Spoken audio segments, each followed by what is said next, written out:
This is Sins of Nevermore. This is session 8.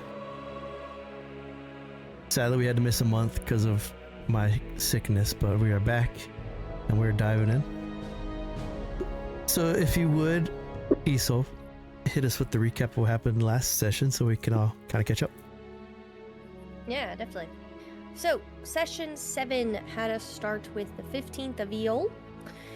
We barely had time to breathe before we were thrown into combat again. Keln and his monstrous vultures shrieking and tearing at us as we fought for every inch of ground. Marin struck the final blow, driving his sword straight down Keln's body, but the bastard began regenerating again. With 2 vultures harrying her, Clarabell simply stomped on his skull.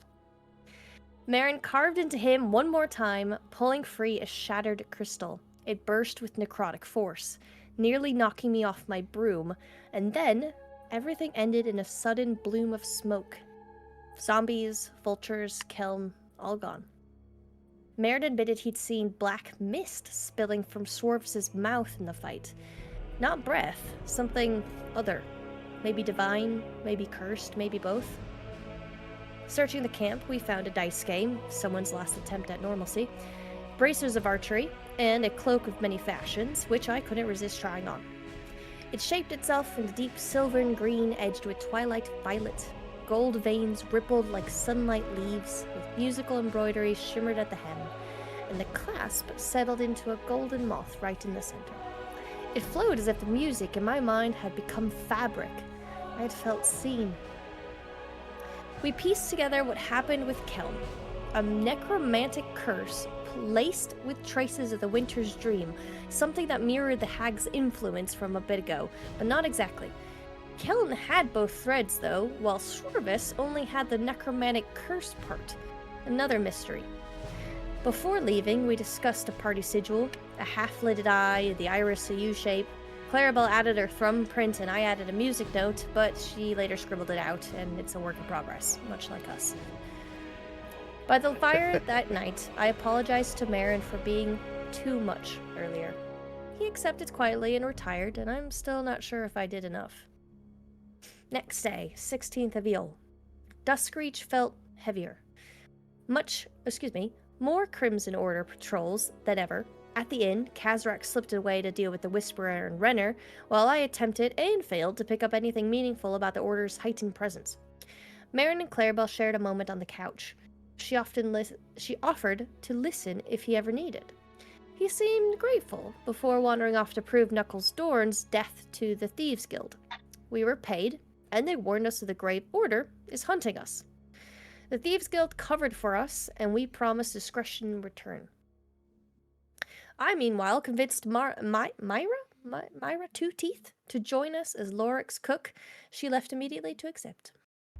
Then Counselor Tassin Velor swept in. Polished armor, sun sigil, political bile dripping from his very posture. He offered coin for any information on Eric Stenbrand. As he paused dramatically, I made a small fart sound behind him with prestidigitation. Clarabell nearly choked on her laughter. Tassin left in a frosty huff. Moments later, the town changed. The bell tolled. Everyone fell silent. Knights marched in rhythm. A ragged farmer was dragged into a black wagon, and inside it was Vexray, the new blood priestess, smiling serenely before the door shut. Carl muttered at the bar, "They have found reason to take another." I felt my skin crawl. I stepped outside, staring after the wagon, and I recognized it. It was almost identical to the carriage that hit me in Lamas. My blood went cold. We gathered in the party and headed to the Hollow Chapel. The carriage had gone inside. We couldn't help the man. There's too many knights around, but we had to understand what was happening. Clarabell approached first, being Sanguis helps. The guard said Corvin Strath was feeding and she'd need to wait. We debated, but eventually stayed to watch. Eventually, Corvin emerged, radiant, healthy, disturbingly divine, and he hugged Vexray before departing in the massive carriage drawn by 6 horses, bearing the Scarlet Walker's insignia. It rolled south to Mazareth's Hall, then moments later out of the city, heading toward Lamas. Marin admitted a similar carriage stopped at his farm before everything in his life collapsed. Nothing about this feels coincidental. We ended the night at Lady Aldane's house. Sort of house. Sharing what we learned about Eric Stenbrand's plans and the political shifts in Duskreach. She told us a powerful figure, Silas Dreadcaller, a Wraith Knight of Harlock, had arrived. He carries a legendary Olothine scythe. Kazrak quietly asked the rest of us telepathically if this was the same knight who was chasing us from before, and we weren't sure. We discussed sides. Eldane warned rebellion was dangerous and pointed the destruction of Nova Vasi under Harlock's hand. She would gather intel on the counselors for us, however, but we would choose whether to deliver her messages or walk away from this. I also asked about Vexeray. Aldane's opinion was pretty blunt. She was ambitious, untrustworthy, and powerful because of her political alignments. Before leaving, she checked on Marin's peace, but she never heard of the Bone Trader. We informed her we were headed to the Northlands next to face the Bronze Dragon, and she suggested we visit the Stitch Witch for magic items before we leave. Srovis stayed behind 2 hours to work on a spell with her. She fed us well, and by evening we stepped back into the haunted air of Duskreach, knowing everything was shifting beneath our feet. This add-on's cool because as you're going through NPCs, I could just pop them up for like people to see what they look like for members. That was pretty sweet. This add-on is awesome. I do have just one minor change I think that you guys would see. The Crimson Order Knights have gotten an upgrade in their look. They look like this now. Okay. Ooh. So they very much show their sanguis features, their fangs, and that dark plate armor. They look terrifying now. They look very scary. Mm-hmm. And I think we left off with everyone shopping with the Stitch Witch before you wanted to board the ship to go to the Grimwatch Isle. Yes. Do you want to shop again before we go in to make sure you got everything, or do you want me to jump you right to being on the boat going north? Oh, Did we? we need to do a Isole, Kazrak, Marin, and Srovis roll a d20 to see who wins Ghost Pants' inspiration. Ooh! Highest number wins. Not me. Not me. Oh, Marin. Marin's blowing everyone out of the water. This Nice. is last high roll of the night. Marin has inspiration. I would like to buy 2 potions of healing. Okay, let me go back to the village real quick. Because you all I don't slept think for I a have long enough money to rest, buy anything else. and then you were going to... Potion healing is... Let's do... Bam.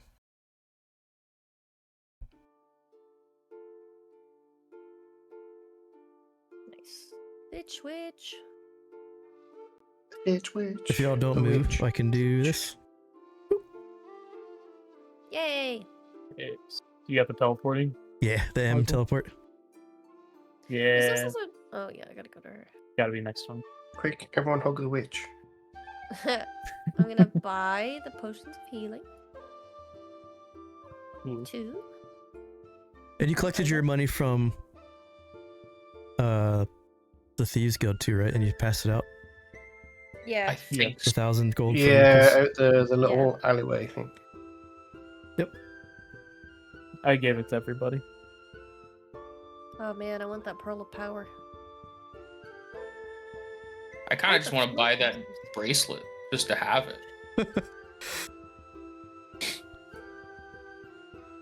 So what's on the Delicate bracelet? platinum bracelet? Just sitting there looking nice.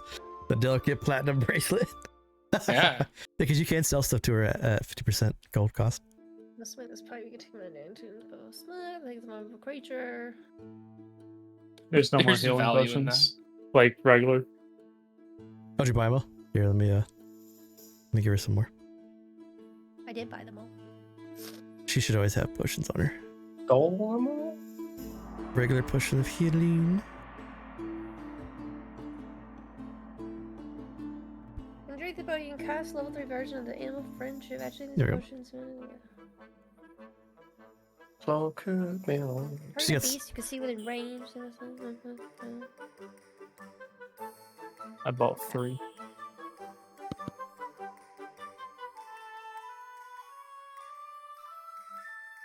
Mm, mm, mm, mm, mm, mm, mm, mm, mm, mm.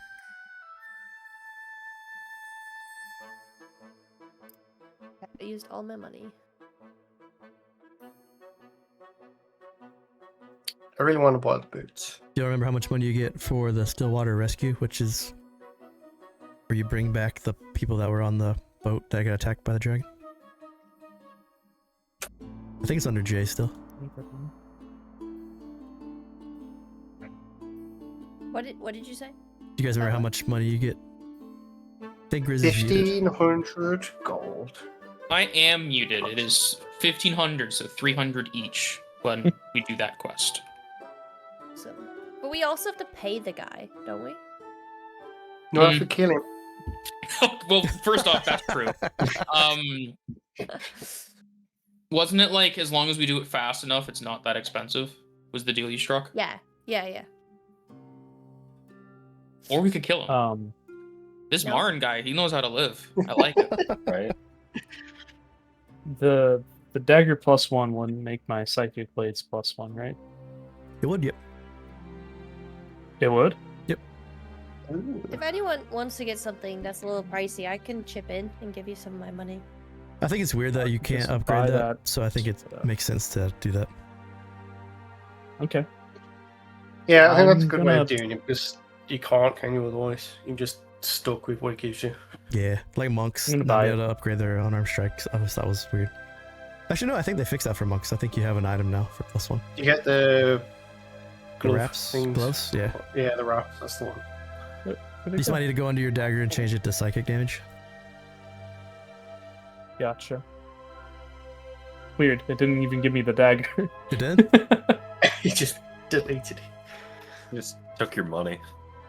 But yeah. It's fine. Yeah, I she think just it's took your money. and I can't. I can't even get the +1. I don't think. Here, hold on, I hold think on. it's because we don't have access to the +1. Let me. Oop, I didn't mean to click on your dagger.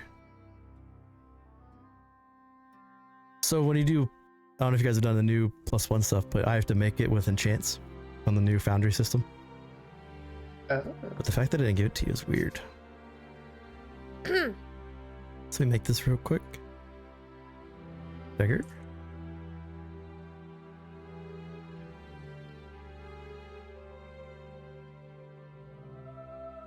Equipment. Okay, I think it's alright with me.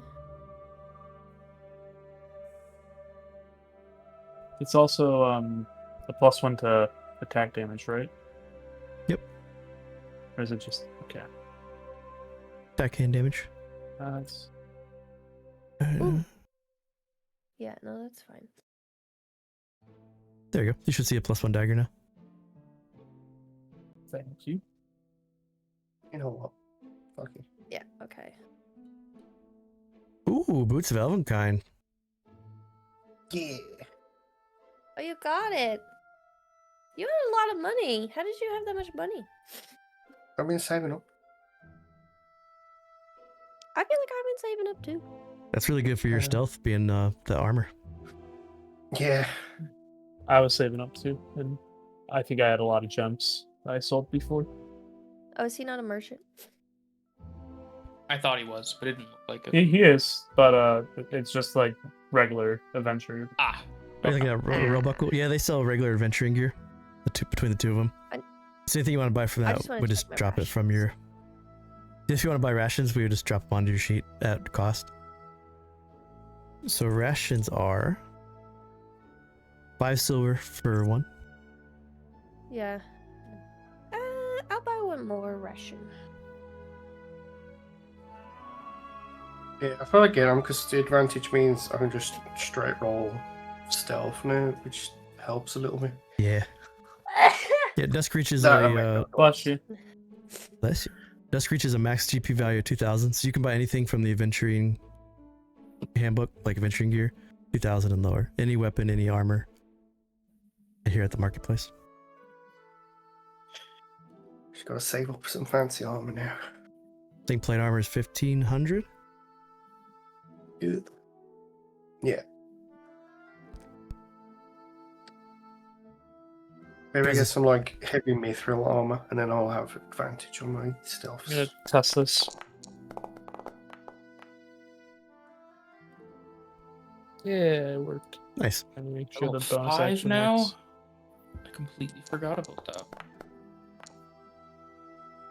Y'all are Yeah, also maybe save in, up all my money and buy a mithril plate. you're in range of the bastion soon. There's a way to earn your bastion, but when you get your bastion, you guys will be able to start to craft magic items if you get the right rooms. Something to keep in mind.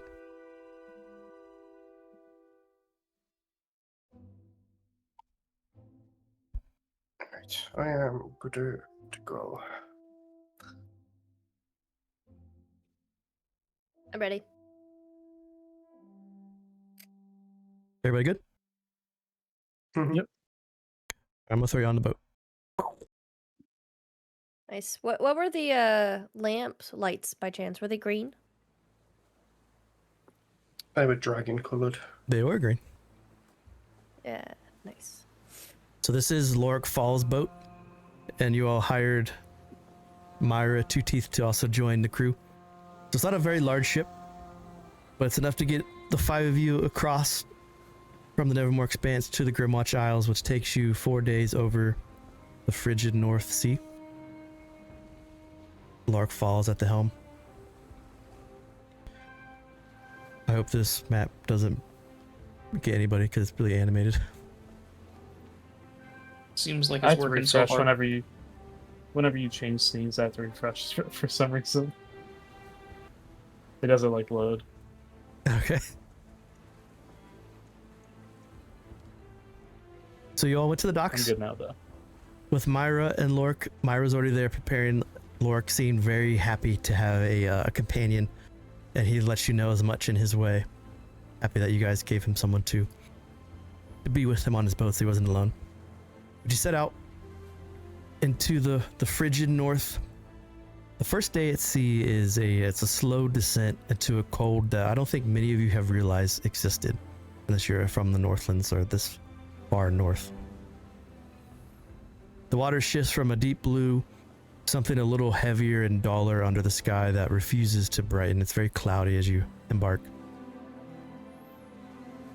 As the ship takes off into the sea, the first thing you notice is that this frost is gathering along the rigging by mid-morning, just because of the cold. And as the day wears, every breath that you take while you're aboard the deck, you give out this, your breath has this pale cloud, this mist that you breathe. There is a little room under the ship here that you can all sleep in. There are 7 hammocks positioned inside the hull of the ship. It's not very big, it's not very lavish. But as Lorik said, it is enough to get you across. And as you set out, because you have a couple days before you is no landmarks, there's nothing but the endless gray swells that roll toward the horizon as the ship rises up and down with the sea. You do notice that Lorik Fall stays pretty quiet during the journey. He often glances to what you would assume is the north. And it takes a little bit of getting used to, but this air has a little bit of a cold pressure weight to it. Like the sea itself is holding its breath. So you have 4 days on this journey. I'll probably go day by day of like stuff that might happen, but is there anything that the 5 of you want to discuss or prepare or craft or build or anything that you want to do on your trip? You do know that Myra is taking care of the food, and the 5 of you don't have to worry about rigging the ship or helping with the ship in any way unless you would be attacked by like a sea monster or, heaven forbid, a dragon. Mm, But so you do have 4 long rests that you can take over the course of this journey, presuming it goes well. Okay. So is there anything you want to do or talk about? Let me know. We'll just go day by day.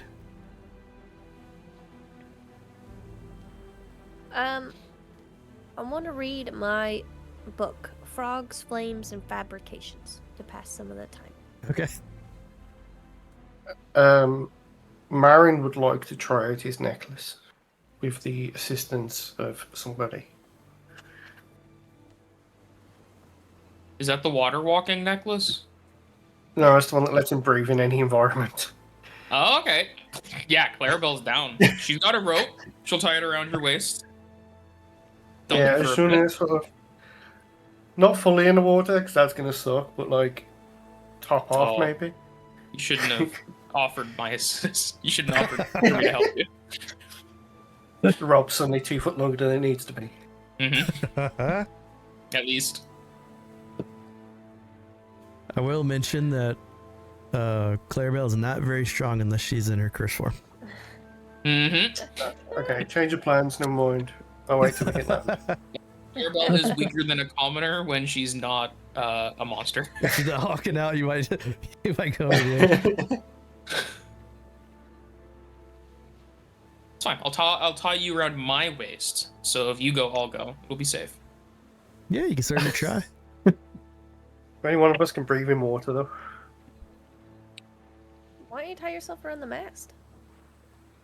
What? Because if the mast is underwater, we've got a real problem. Tie yourself around the mast, and then you won't, like, float away from the ship.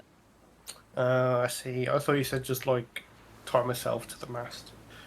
I see what you're saying. So you have your necklace attuned, so you can breathe in the water. You have a rope tied around you. The rope's wrapped around the mast, and then Clarabell's holding the rope that's wrapped around the mast. Yeah. Okay.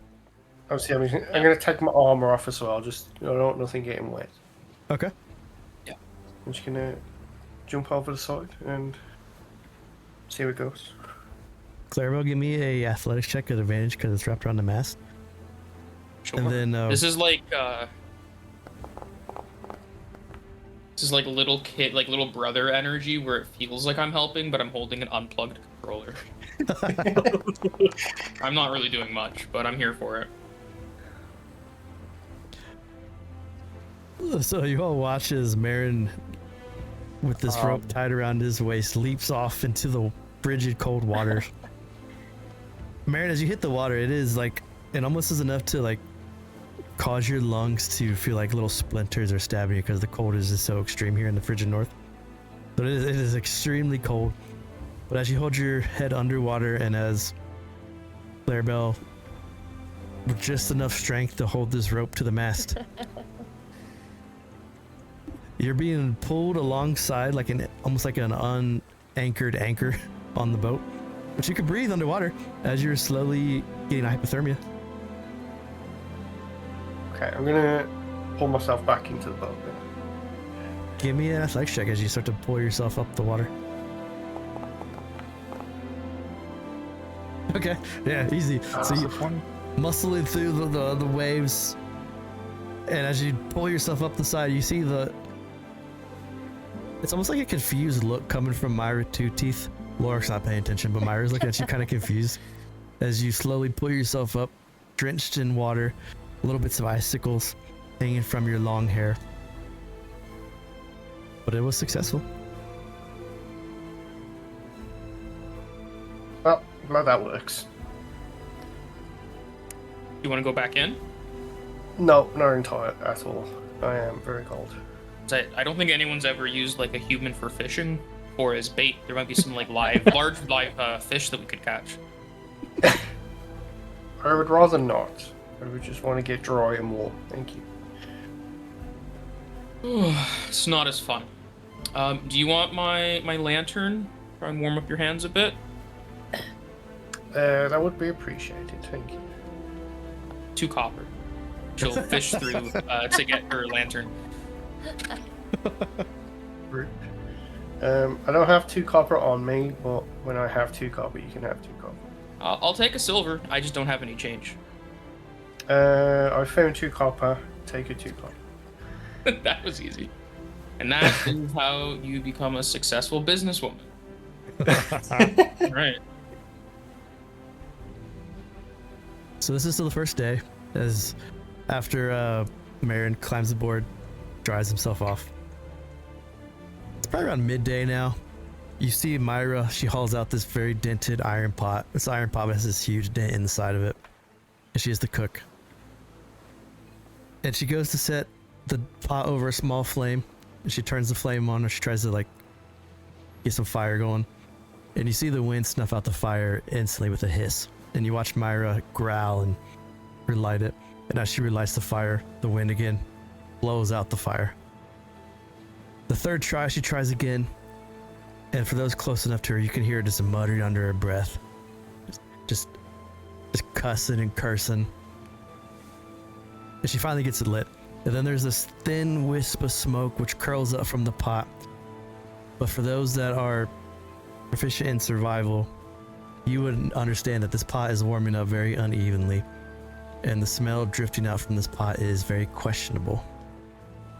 Myra pokes the stew with a wooden spoon and she frowns. She looks over at the five of you. Don't judge it yet. It's warming up.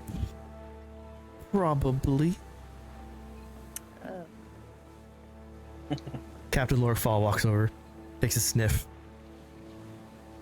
looks at the closest two to him, which would be Isole and Clarabell, and then he walks away without saying a word and goes back to the ship, back to his captain's wheel. Myra's looking at the pot like it's personally offended her. She looks very pissed. And then she looks at the five of you. Does someone know how to get this fire roaring?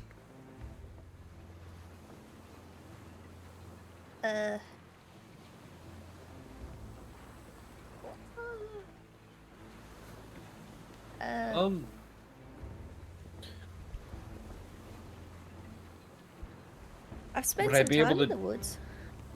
Yeah, would I be able to do a survival check for like a proper windbreak for the fire for it? Yeah, do you want to make a survival check with advantage with Isol's help? Yeah. Sure. I'm gonna help you whether you like it or not.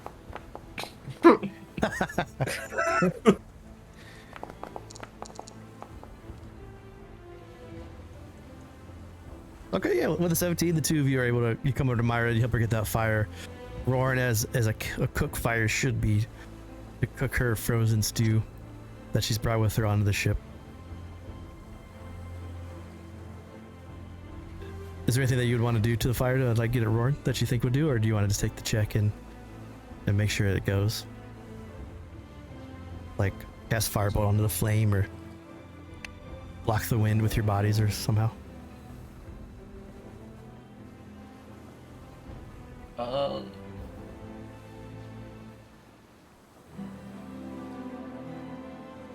Let's see what I actually have here. I got a I set got a 10 of if you want to. fine clothes that I'm not using. If you want to use the tarp. Yeah, we got a bedroll, and there's I think we all have tents. One of us has tents. Well, Clarabell's a tent. I have a tent. I have a tent. So we can pitch up some tents to do a windbreak. Better not burn my tent. I'll be mad if my tent gets burnt. I got a few pieces of paper to help the fire get No. a bit livelier. Okay. We use like 3 pieces of paper. Yeah, I believe this is the second time this group has been on a boat. I think it's the first time that you all had to actually like worry about meals on a boat, though. Yeah. Yeah. Yeah, that's great. This is a much smaller ship and operation than you're used to. But Myra keeps, with your help, Myra is able to do what she needed to do, and the smell of a simmering broth starts to drift across the deck after you've helped her get her fire about 20 minutes after. Myra, she stands over the pot, stirring with confidence.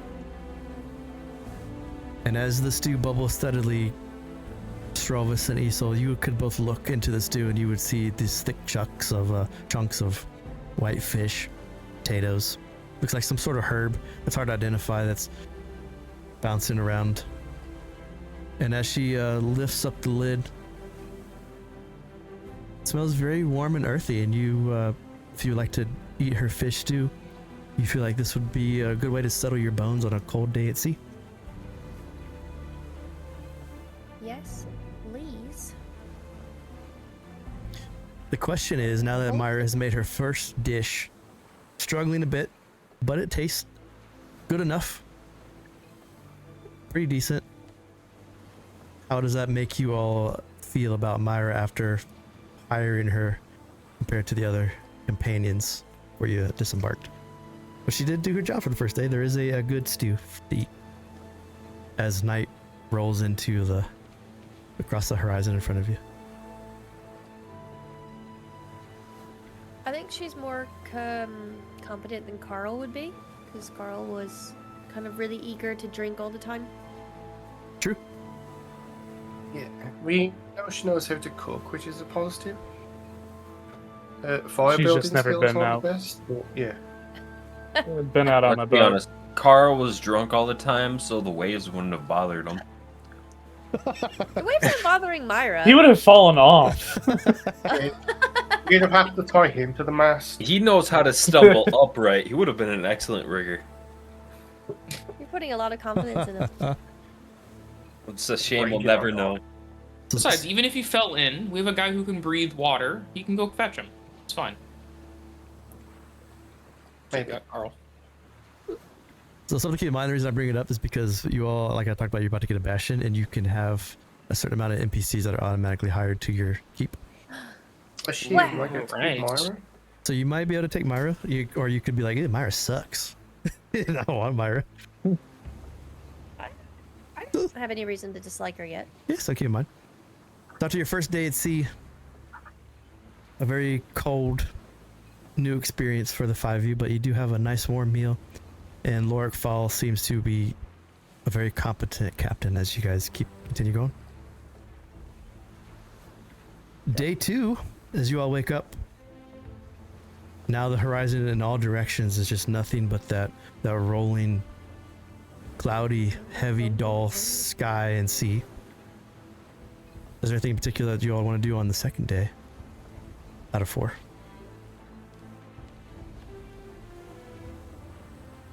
So, For me, no. Yes. Isole is gonna change her cloak Okay. So what do you- from the deep green and the violets on the outside with the embroidered goldish on the inside. It's gonna change to a very dark twilight blue with silver stitching and veins throughout. That adds a bit of sparkle. The inner bit will be a lighter purple that hopefully is able to catch just a little bit of the moonlight, so not completely dark. And there will be the clasp has changed from a golden moth to a silver, like chitin wings, bug wings. Nice. There'll be a hood as well, and I think as well it should be feather lined on the hems. Not feather lined, fur lined. Would you say it would look kind of similar to what The Marin wings would saw? be like that, yeah. Okay. So Yeah. Marin, you would see that her cloak, and you would immediately recognize from what you saw. What you saw place the mantis on her shoulders. Fairy things. Yeah, those like fey creatures that are, I think of the right word, beholden, helpful, friends of Isole. Creepy. Yeah, there you go. As the day grows, that same cold bites at you, but now you've kind of all grown a little bit accustomed now to the cold. Except for sleeping on your hammocks with your heavy blanket furs that Lorik provides. Myra again needs your help to start a fire. But now that you kind of figured out how to do it, both of you could easily just walk up and help her. It is the same exact meal as the day before.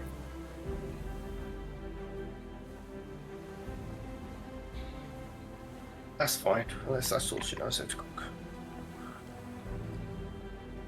So Isole and Srovis, as you walk up, you help her light the fire. As the fire is burning with her dented pot, the ship's gliding over this calm stretch of sea, and you see Myra suddenly point towards the side of the ship. And you see the small pod of killer whales rising up through the gray water. Their thick and black-white bodies, they cut smooth arcs between the waves. The largest one breaches first, the one on the front, and it sends out a plume of mist into the cold air, and then it slips back under. And then there's two smaller killer whales that follow really close behind. It's almost like a playful pace. You can tell as they emerge and kind of dance around the ship that they don't mean any harm. They're just curious of the boat that passes. And as the water around them turns glassy and still, Captain Lorik seems to have experienced this before. He slows down the sails just a bit, causing his vessel to drift a little quietly, giving the killer whale pod a little space to pass. And there's this brief moment, and all you hear is the cold wind, the soft slap of the seawater against the hull, and the steady breath of these large, frigid North Sea beasts go by. And for those that are kind of looking out amongst the crew, you can see there's this happy, almost like grin on Lorik's face, as he seems really content to let this moment kind of sit. You can tell this moment like means a lot to him. And it kind of reinforces that you guys are all very north in Erenel right now. It is very cold where you're going. They would slowly pass by.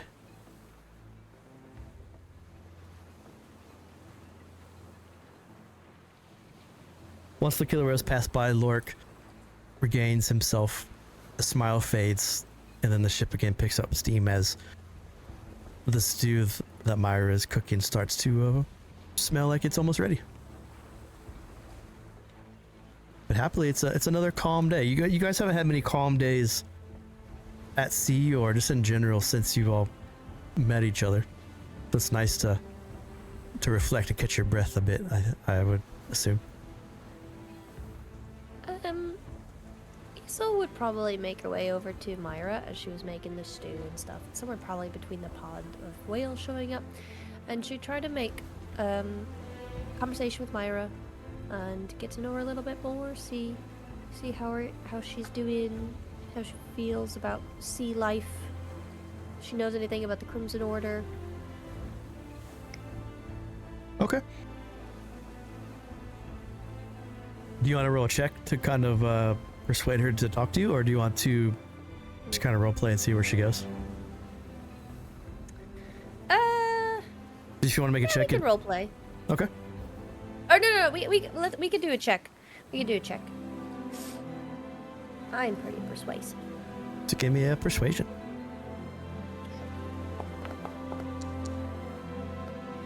Oh. At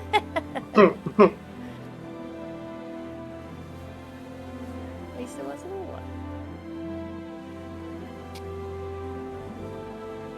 Myra, she talks about...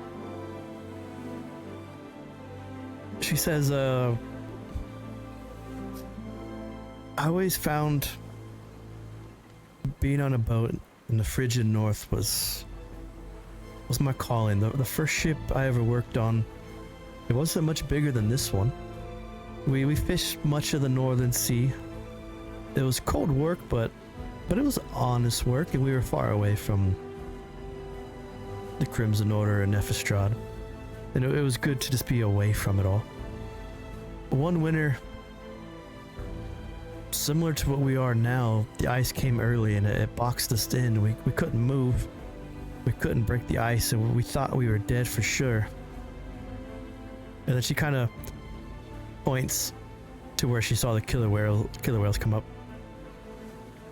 Then a pod of killer whales showed up. Big bulls. One had a scar across its back, and it circled us.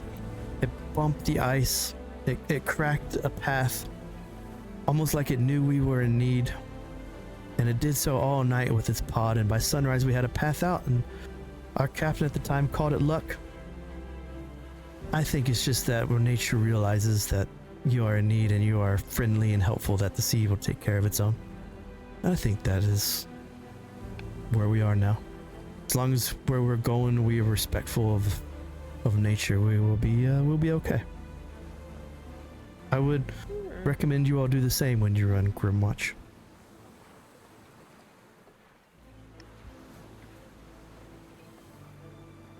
That's very nice. Do you think that was Lucky's pod that we saw? Could be. It's almost like they just wanted to show themselves to let us know that they're around. And if something happens, they're there. That's very kind. We'll be sure to be safe with nature when we get there. You might run into some monstrous beasts, but not all of them need to be killed. You get a sense that she might be like druidic or shamanistic in some way. Oh man, I mean she's not a fit for us. We kill everything that moves. Too bad.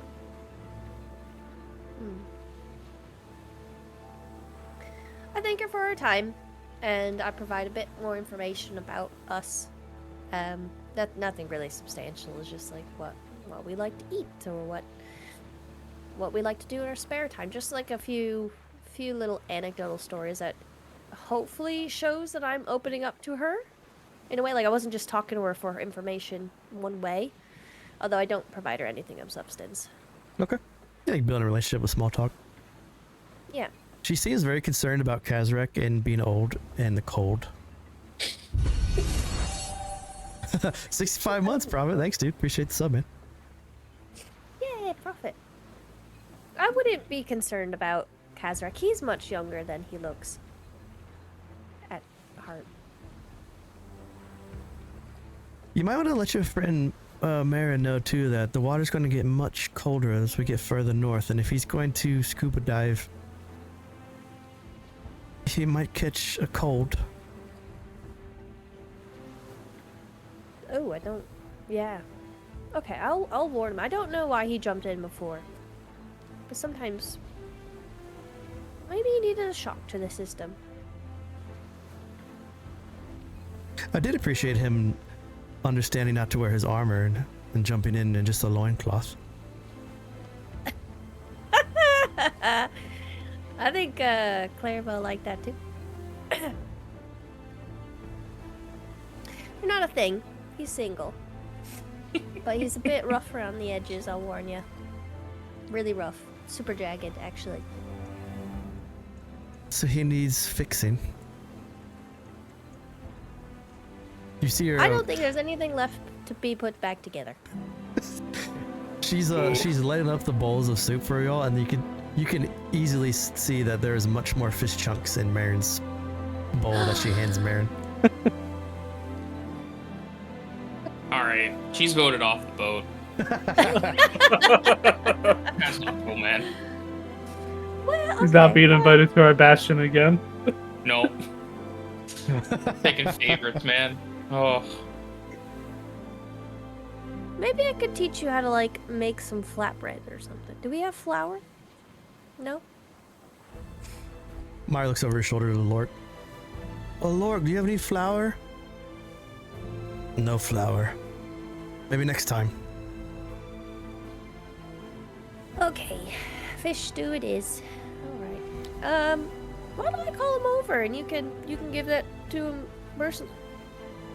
No, just she looks very bashful. Just let him know that I put some extra protein in his bowl. Yep, no problem. I will do that. Okay. So take over 2 bowls of fish stew. Hey, Marin and Kazrak. Here's some fish stew. I give Marin the fishier fish stew. Thank you. So I was just talking to our cook over there, Myra, you know, Tootsie. And she wanted you to know that you should eat more protein, Marin. So she gave you extra fish. That's very generous of it. Thank you. How romantic. I look over. Is she watching us? She is listening, but she's looking over at the hopes of seeing more of the killer whales. Oh, not Clarabell. Straggler. Myra. Oh.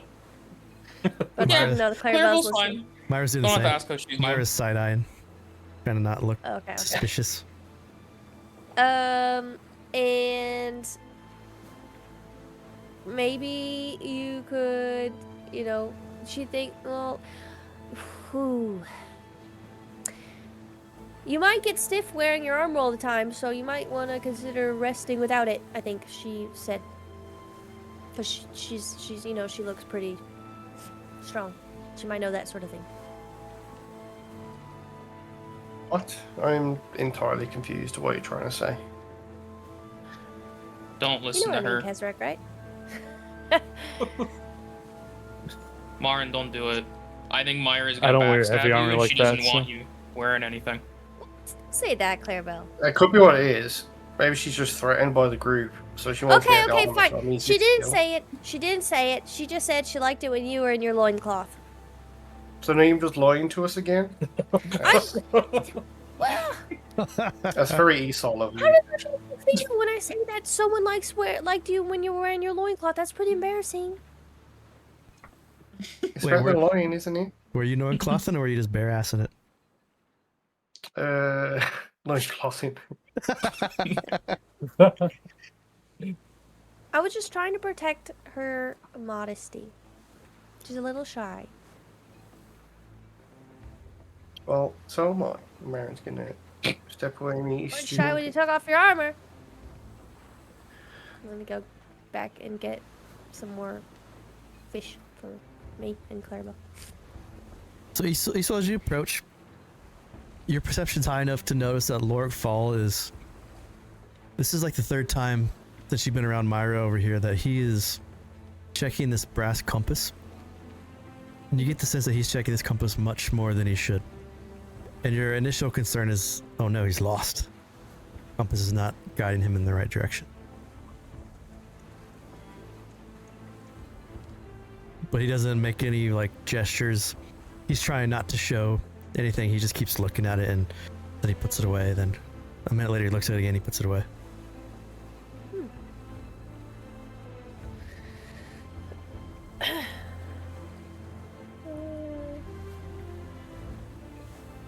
Before I grab my stew, I'll be like, I'll be right back.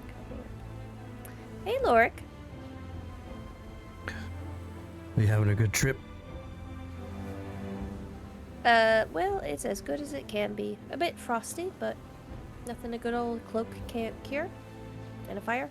And food.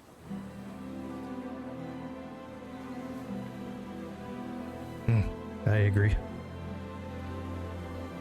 So, how many more days do we have? Coming into 2 here. Should be about 2 more days. He pulls out the compass and he taps it a couple times and he shows you. And he shows you the compass and the you know where it should say like it should point north. It's like Yeah. spinning in circles. And he says, Oh. this compass ain't broke. This Grimwatch Isle's broke. The sea, it shouldn't feel this heavy, but right now we're traveling by the stars and by experience.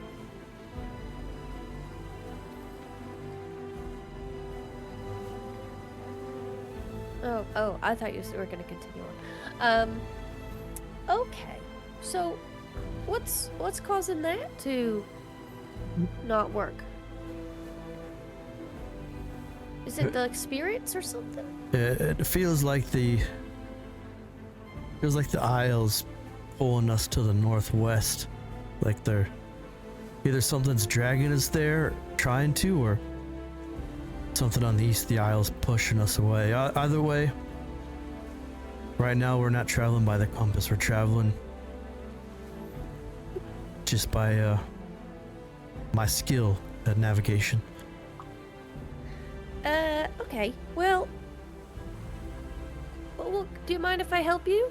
I'm a little bit of a navigator. I have some pretty good navigational skills, actually. Just give me a direction. I'll tell you if we're headed that way. We should be traveling northeast. Okay. Okay. Do you have navigation tools, or do you want to survival check it? I will do neither. I will go to the edge of the boat, Okay. act like I am testing the wind with my finger, and ask very quietly, are we headed northeast? To my mantises. So 2 things happen. One That's is smart. if Marin is looking at you, Marin would see another mantis sister descend and place a mantis, which you would appear on your left shoulder. Nah, Marin's looking out to the front.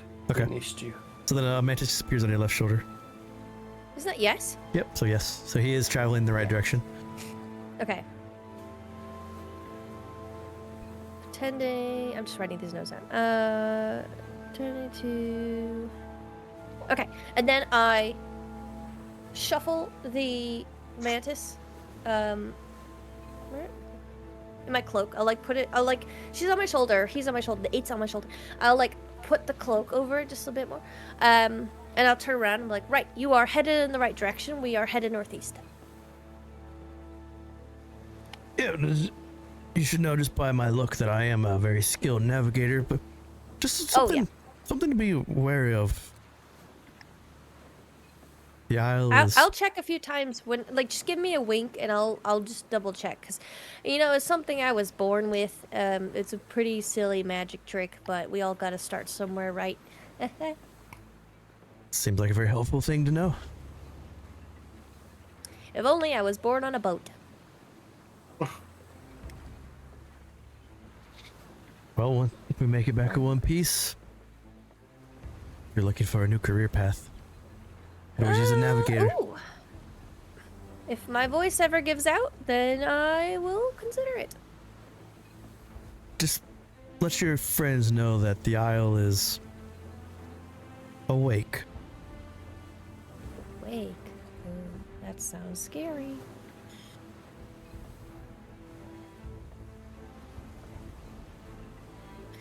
Okay, I'll let them know. And I'm gonna go back to Myra and grab my stew. And say, it's I warmed him up for you, Myra, but he's real frosty. And I'll walk away. She's very bashful. She kind of puts her head down. I give Clarabell a bowl of stew. Strangely enough, there's not a lot of fish protein in that bowl that you give her. It's all been taken by Marin. Yeah, I figured. We all got gypped. It's a lot of broth and a lot of carrots. Thanks for the warm drink. It's better than rations. Is it better than rations, DM? How does this warm liquid taste? You could make a case it's better than rations because you're very cold and it's warm. Yeah! Okay. What's up? Gotta play D&D. Well, you can also make the case that there's not a lot of meat in this stew, so you might need to eat a ration to keep your calories up. You know, I don't not seeing the value of this Myra. Not a lot of food in the she's really food, nice. and been here for 2 days, and every single meal, you guys have had to help her start a fire. That's crazy. What's with that? Marin's gonna turn to Clarabell with like a mouthful of fish, and you're like, the food's pretty good. Yeah, I'm sure it is. He took all You're the fish. just, he's just lucky that the cold water didn't affect him. Maybe it did. So we get no fish. Oh, then- the island's alive, by the way. Everyone, listen up. Sorry, what? Excuse me. So, Lorik's compass doesn't work, and the air's really heavy, and there's probably something around us in the air, or the sea, or something, or the land, and the island doesn't want us there, or it really wants us there in a different place. We don't know. So Lorik is driving the boat in a direction that he definitely thinks is the right direction. Don't worry, I checked it is. But he said the island's alive and we should be careful. And our cook said be careful of nature because nature senses bad things. And if we're shit to nature, nature will shit on us. Well, maybe Myra thinks that, and she should learn from that, and maybe feed us, other people, nature more food. Because this is ridiculous. Also, how do you know which way we're going? You've never been on a boat except for once before, and it was dead people. Okay, rude, but I lift up my shoulder and you can see a mantis. Like my cape. I told him I was very good at navigating. That's just lying with extra steps, but sure. I won't tell anybody if you want to hand that over. I'm not giving you the mantis at sea! That I think Lorik should know. What? Kazrak Snow's talking to you, okay? Don't get in on this. And when were you anti-mantis? I kid. Good. I'm not How's that anti-mantis. anti-mantis? Dagger boy. Neither of us are anti-mantis. I think we're just like a little bit cautious of how easily lies slip out of that mouth right now. You're lying to Lorik and Myra. And us 30 seconds ago. It's a... What? It's really cold out here. And, you know, maybe it has to do with that. Well, I can't help much with that. I have a spare cloak if you want something for a bit of warmth, but I'm not sure how that has to do with altering the truth. Does anyone got a torch? I have torches and I have a bullseye lantern, so I do have handheld heat if needed. Can you light your torch and then we can like huddle around it? I think that would ease up on some of the cold, maybe, and I will lie less frequently. Sure. Okay, that makes no sense to me, but I will humor you in your cold ways. And the mantis probably is very cold. Ooh. I don't know how to knit. Does anyone know how to knit? Can we, like, sew it a sweater? Even have yarn? Or anything for knitting? I didn't think about that. Straight on a random note, a crochet kit is a great Christmas gift. You can crochet yourself a mantis sweater. There you go. Not if I don't have a mantis for it. All alone. I'll give you a mantis if you let it live free. Sure. But if it walks into one of the vials, that's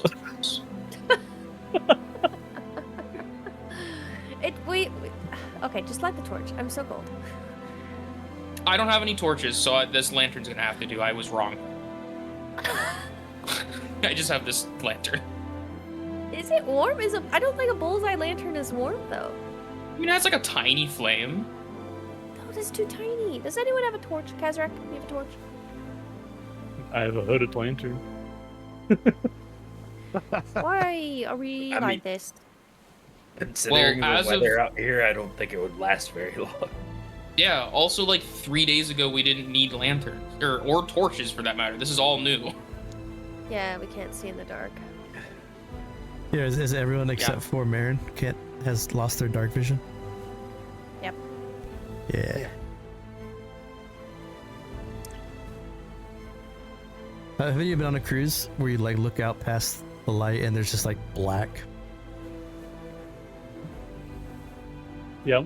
So I've never been on a cruise. So that's basically what all of you see now is if you just look out maybe like 10 feet past the boat, because there's really no light around you, you're like in pitch darkness in this cold water.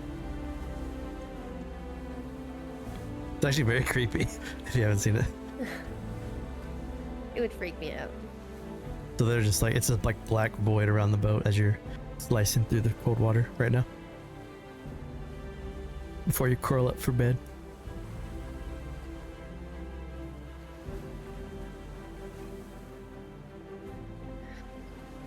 So are we like not gonna talk about the whole island alive thing?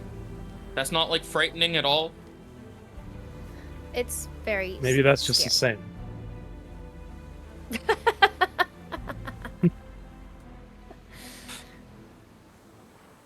Soul, you should figure out if it's a saying or literal. I don't think it's a saying. He said it's pulling us away or pushing us towards something. I guess I haven't said anything about it, but anybody else have weird dreams about the island? What's that black stuff that came out of your mouth? No idea. No. No. And now you're dreaming about the think island? I had weird dreams. Yeah, like Maybe I did. 4 days I don't ago. think I did though. So we're not gonna get mad at him for not sharing this? Well, he basically lit a fire under me? Yes. In his defense, typically after I wake up, I forget my dreams. So the fact that he remembers them is already an accomplishment. Good for you. And secondly, his dreams don't involve, I don't know, a murderer. It's kind of a different scale Oh. of problem. Yeah, Although the still black problem. goop out of your mouth, that seems pretty messed up. You probably... Why am I learning about that? That's weird. Only now. That was during the fight. I did tell everyone. You slammed on Kellen's head when it happened, I think. Was I unconscious during that? I don't think Yeah. so. Oh, was I it? think Yeah, so. there's a time you were, yeah. You were lying down. In the middle of combat. Maybe that was just the undead trying to, like, take your body over. Was it the eastern side of the island that we were going? Does anybody remember? Yeah, you guys are headed to the eastern side. You want to see the map? Da-da-da. You guys are currently right there. As long as Lark remembers, it's fine. So you remember the Stillwater Monastery is there, and then the MN01. You guys figured out what's there. Did I not write that down? God damn it. Alright. And then I think you guys found that book that told you about Iskana, and her laboratory was in the western mountains. I don't know if you remember seeing that. Yeah. Oh, I forgot about that. Which I think it should be an item that you guys can look at. And I think it was was it the journal from Archivist? That was the Codex of Hidden Masters. Codex of Hidden Masters item. Oh, yeah. Was that the lab that was there? Yeah, I think Yeah, so. it talked about a lab, talked about House Tormkov from Yes. Falkovnia, the That's what I daughter forgot.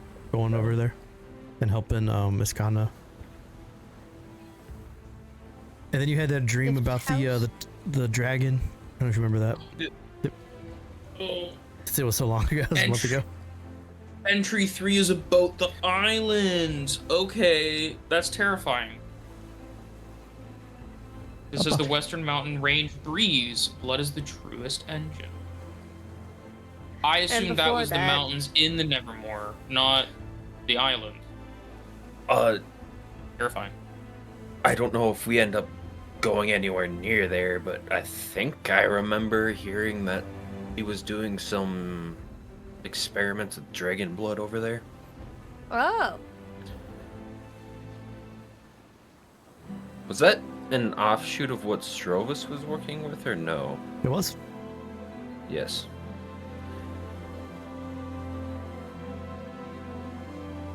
Because you were also Falkovnia and House Tormkov. Yes. Yeah.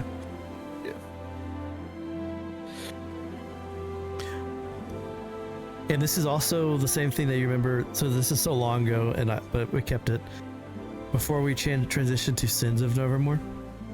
You remember that giant, crazy crocodile blood thing? Yeah. That was same idea. Mm-hmm. Okay. So, yeah. Let's point out that, I Blood mean, magic.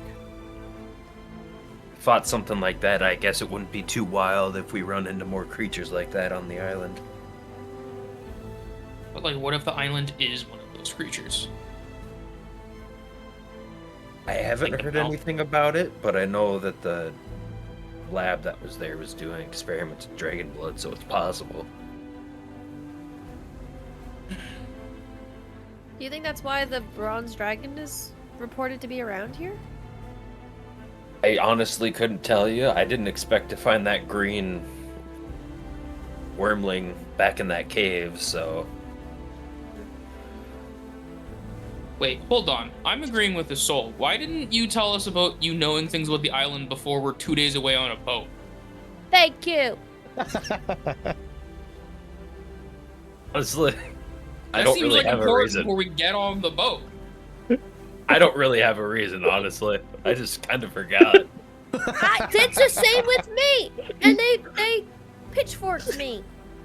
Yeah, they did, didn't they? True. It took Also, hours Don't to stick build up this for a trust back DM. up. Stand his bruise. I think I remember you needling Marin pretty hard about that for a while before saying For it. weeks. Weeks I had apologize. this shit. I apologized. Thanks to Srovis, who helped teach me.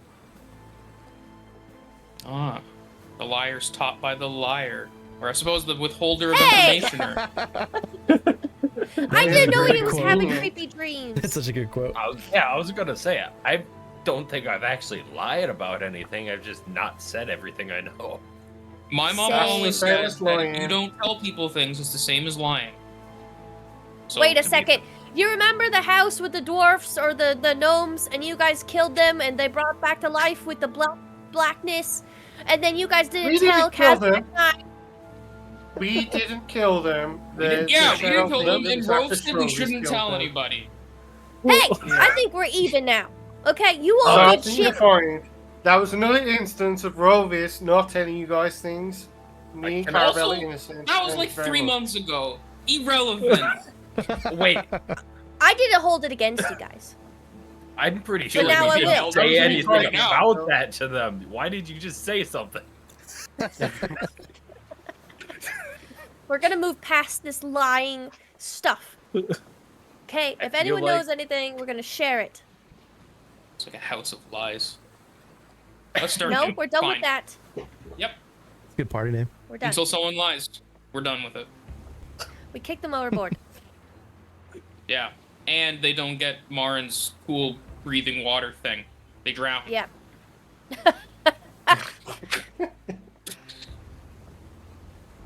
Wait, hold on. If one of us dies, does it hurt the god with no name or nameless god? Like, is it a good We thing can or a find bad out thing? if you want. I feel like mean, we're like- anchors though for it. Maybe we I can't don't die. think we can die. Yeah. Jinx. Suddenly, Isole pinches Clarabell. Pinch Hey! poke, you owe me a coke. Oh, sorry. Jinx. I don't know where that came from. So let's put this to the test. So the 5 of you, at the end of the night, lay into your hammocks and go to sleep. And as the 5 of you are sleeping, Srovis, you are a Dragonborn. Your creation as a Dragonborn in the Erenel universe means you were created by the shattered soul of a dragon, mixed with a humanoid creature. And because of that, you have these visions and these connections with others, not just Dragonborn but dragons, in your state. And you've had these visions before. It's strange that you see the life and shattered remnants of the soul of the dragon that you were created from. But you have a dream, and this dream is the same one that was very similar to what you experienced in the cellar of that hold.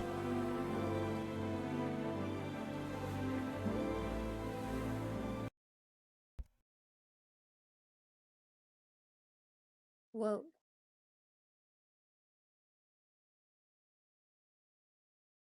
Taking a sec for me to load into this picture. Oh wait, I can do this.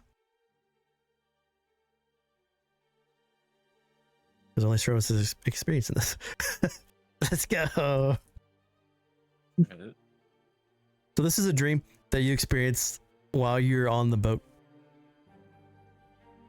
You see the 5 of you, yourself, Clarabell, Isole, Kazrak, and Marin, walking along. It feels like you are, it's very cold around you, very frigid, very similar to the cold that you've experienced so far. You can hear the waves lapping probably to your south, maybe your southeast. But you're walking along this path, and this path bends around a jagged ridge, and it opens into this valley. And the five of you in your dream look down at this sun-blasted valley crowded with tents and marching soldiers. And you see dozens of these scaled warriors, dragonborn, moving in what you can identify as very practiced formations. Their armor is dark volcanic steel, and the steel shimmers in greens and blacks, which you assume is green lineage and black lineage of dragon. There's this massive banner that rises over the camp. Each banner is stitched with a stylized twin-headed flame that looks like this. And this will also be in the journal now. So it's a very distinct green and black, and it looks like a dragon flame. Would he recognize it from anywhere? It looks new. It's not something you recognize, but what you do recognize is that it's strange, but you do see two different types of dragonborn in the valley. One of the dragonborn sets are these broad-shouldered. They have black scales. Their eyes glow with like this molten gold, and they have this brutal like look about them. And then the other are green, emerald green. But their scales are just faintly black, so they look like green, but maybe like a little mix of black. But their skin or their bodies are marked by these ritualistic scars. And you notice that their scars like they pulse faintly whenever they speak or whenever they move. And because you were dragonborn, you're able to notice that these two groups, they mingle. There's not an open conflict between them, but with your experience, you can tell that there's a little bit of a tension between these two dragonborn clans that have come together. And then in this valley, you can see there's this heavy red pavilion at the center. And you recognize that this is like a war camp, like a command post for a war camp. And then beyond the valley, there's these high cliffs. There's a mountain range behind the valley to the northwest. A huge, like a massive mountain range that stretches for miles behind it. And there's these cracks in the mountain, and there's these like shimmering vapor trails. It's like this ash and this vapor that pours out of the mountain, and it smells of what you would assume is like old blood and chemicals. And it's the same chemical smell that you experienced in your youth when you're in Falkovnia. And you're able to identify that this is an army, and this is an army camp that was not built overnight, but this is a camp that has been there for quite some time. And if you experience, like, if this scares you, if this pains you, if this is just a strange thing that you feel, you do feel connected to it in some way, and you think that it's because of your lineage. Whatever soul which you were created by, like, also drags you to this. And then you sit up in a cold sweat inside the boat. And as you kind of regain your composure, Clarabell, Isole, Kazrak, and Marin, depending on if they're early rises or not, this would be like now turned into dusk on the third day, and they start to like shake up and like wake up around you. So as the rest of you would like kind of wake up, I don't know who would wake up first, or if you're like late risers and don't want to wake up yet, but you would see, I don't know if you'd be sweating and like scared or like used to this, but you would notice that at least that Srovis is awake and sitting up in his hammock. I'd probably be asleep. Okay. Yeah, same. I'd imagine something like that's where you wake up and you're just kind of massaging your temples because you have a fucking migraine now. Yeah, that's a good way to do it.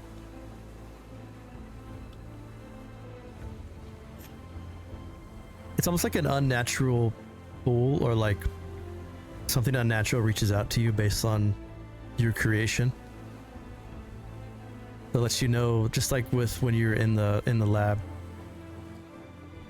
something like calls to you or like pulls you because of what you are to the western part of this island. We are an hour and a half in. Do you guys want to take a quick 5-minute break? Get a drink and then come back? Sure. Yeah. Sounds good to me. All right, so quick little break and we'll be right back. See you in a sec.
Oh, I forgot to put the BRB thing up again.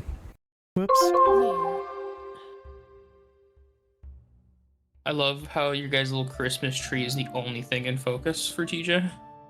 Oh yeah.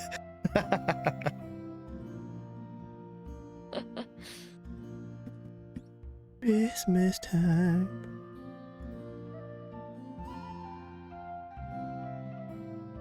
What?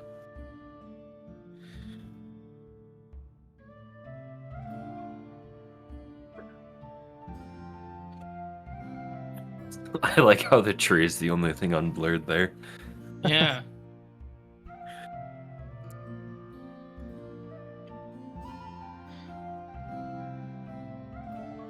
It's the 6th player.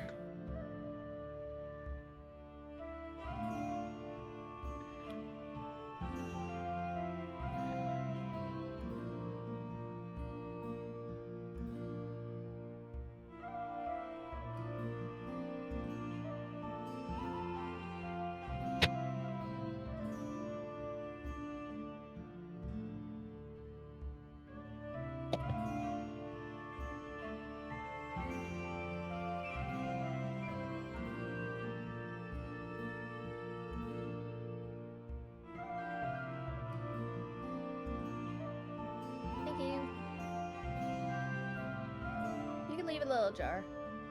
Put it in the-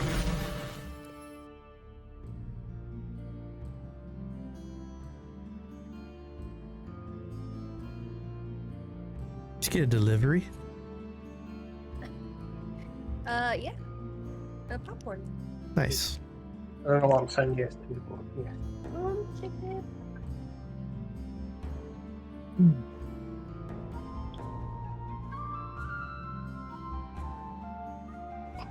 I can't think. Hey, everyone's back. Let's go. Okay, so this will be day 3 of 4. You all have just woken up to the cold, frigid air. Is there anything you want to discuss or do on this day? Is my mantis still like around me? Yeah, it will be unless you give it to Clarabell. And then you have to look for it.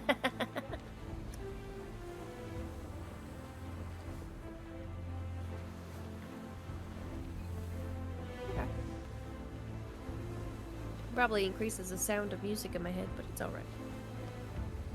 It does. It does make it a little louder. Yeah.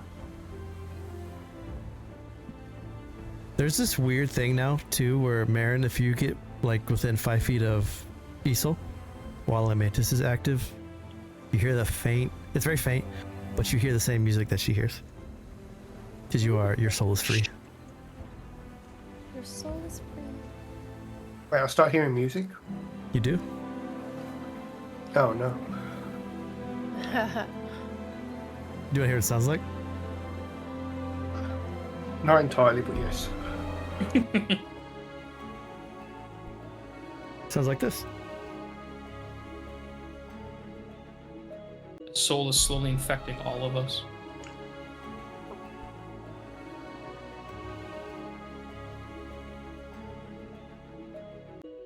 It's not terrible. Louder. It's not nails on a chalkboard or nothing. Oh, wait. It's very peaceful. I don't think I heard it. Yeah. It's playing right now if you have your Huh? music on. I do have my music on. Is this it? Mhm. Oh, this is so nice. You sent this to me. Oh wait, no, hold on.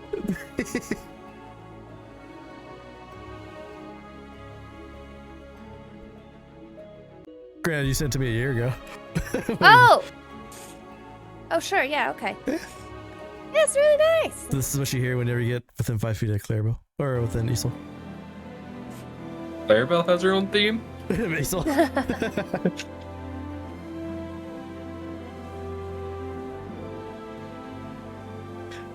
So day 3, is there anything you guys want to discuss, or you want to jump to the event and see what happens? Ooh. I know Srovis keeps his dream to himself. You can give him shit. And Probably, which means he's lying. give him shit in 3 Yes. months when I everything was home happens. again. Yeah. Only took like 12 hours for the lying to start again. Look at the happy Oh, sure. I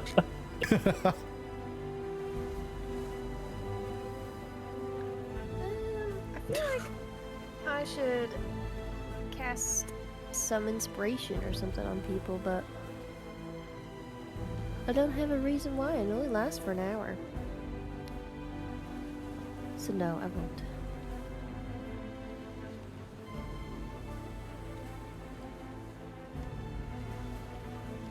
Let's jump to the event. Okay. So the sea is calm as all 5 of you come up. About midday, Lorkthal will hand one of you a spyglass, whichever one wants to take the spyglass as he hands it over. Me, Who has the best eyes? not me. Obviously me. So does Issa want it? Kazrak want it? Kazrak can have it. I don't care. I was Kazrak, joking. you take the spyglass, Kazrak, and Lorik points to the to what you assume is the northeast. As you look through the spyglass, you can see there's these white cliffs, and you can see an island half shrouded by fog.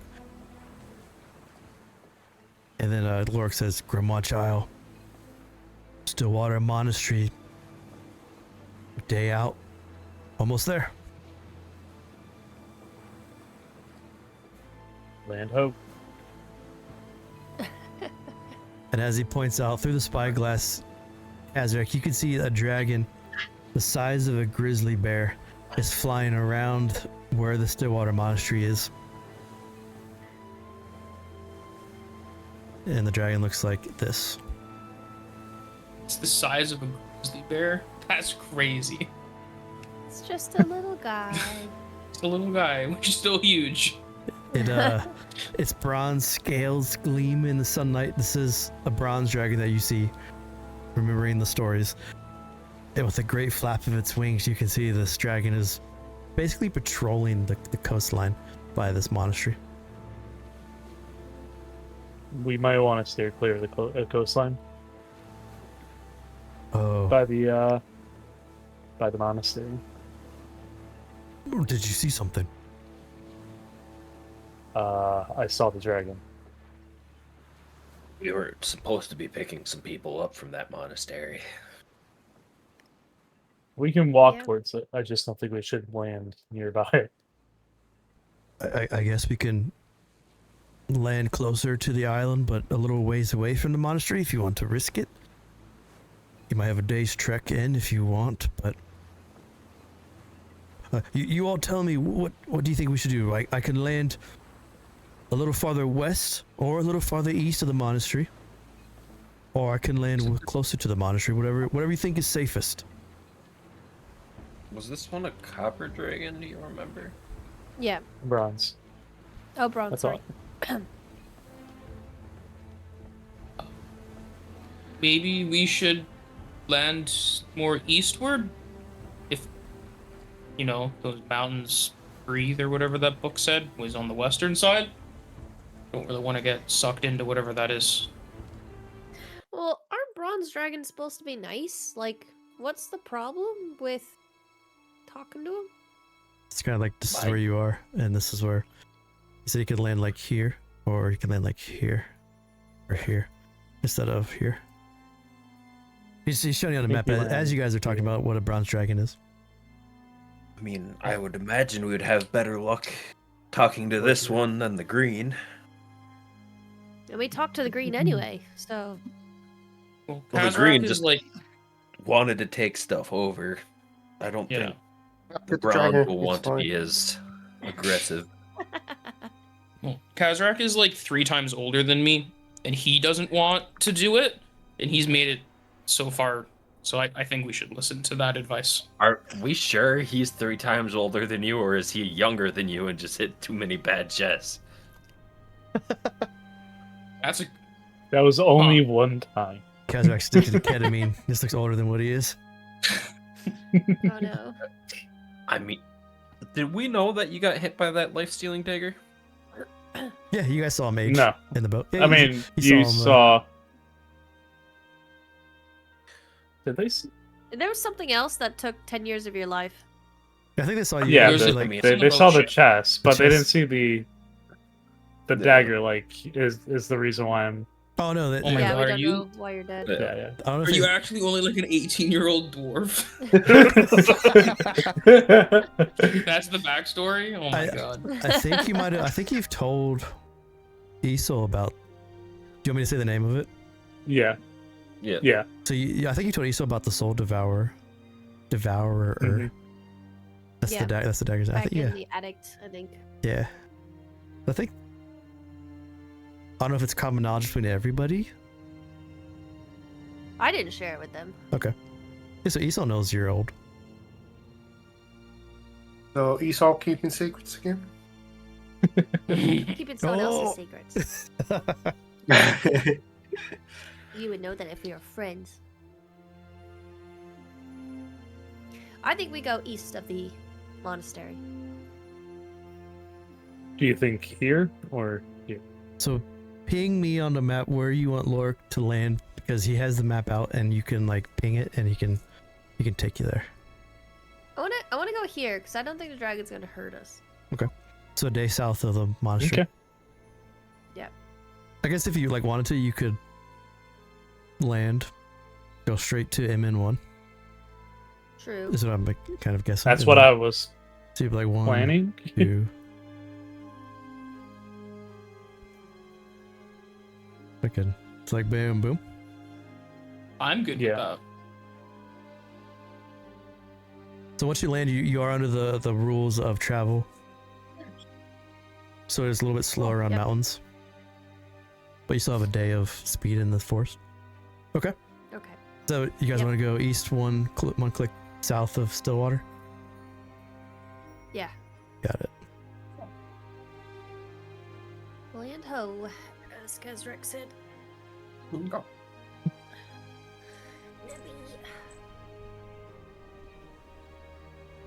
Just give me 1 second here.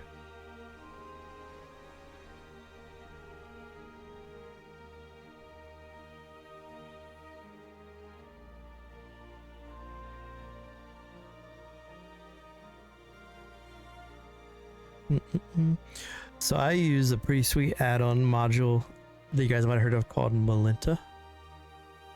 No.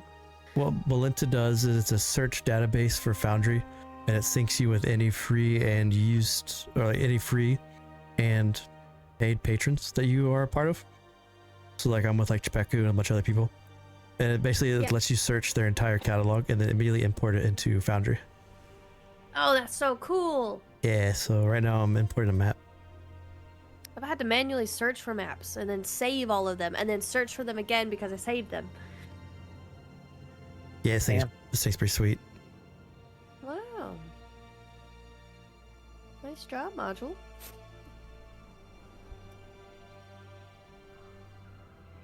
So right now I'm making a map of you guys landing on the island. In a place I was not expecting you to land.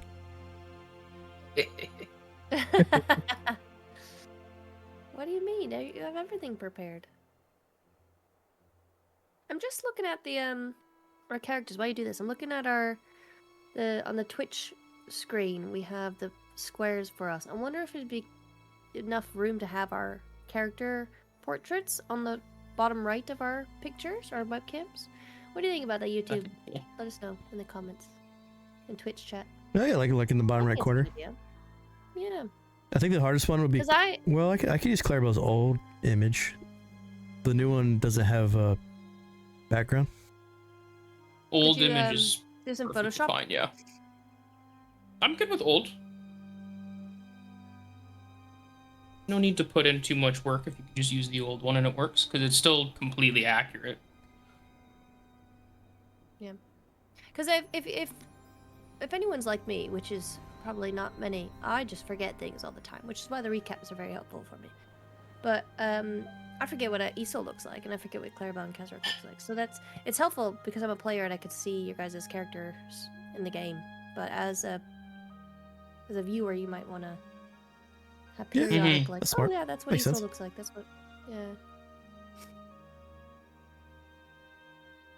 What I should do is I should just hire an artist to make an overlay. Don't say that. We're gonna get like 10 DMs a day. You need a artist, Bruce. You need an artist. There we go. Perfect. Okay. So you point out on the map where you want to land, and I got it in the right spot on that X. So Yep. let's do. You want to jump ahead a day and just like kind of land on the island? Yeah, with this, so this would be day 4. This will be day 4. Yeah, let's jump Early ahead. morning, midday. So the final day, as you're approaching the island, the ocean turns a bit restless. The waves around you surge a little higher from the deep undercurrents pushing against the ship. But you successfully moved around this dragon that Kazrak spotted through the eyeglass. And the fog parts just enough to reveal Grimwatch Isles. And you see this black cliff rise from the sea like the ribs of a dead colossus to your northeast. And you know that you are in an area around where the mountain range of the east part of the isle is. And as the isle looms ahead, patient, ancient, and waiting, Lorkfall hands you, Kazrak, the eyeglass one more time to get a better look. So, Kazrak, give me a perception check as you scour the island for a good place to land.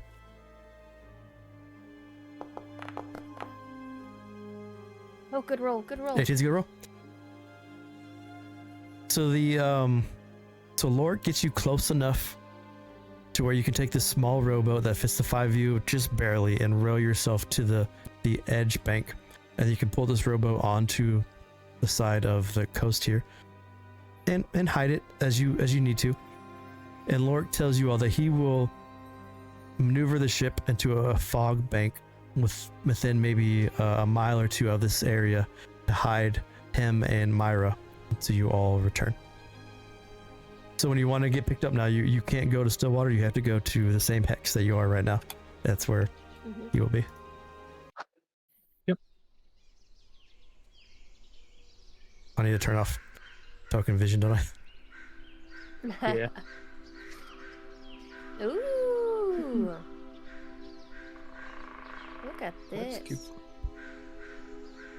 Shout out Melinta.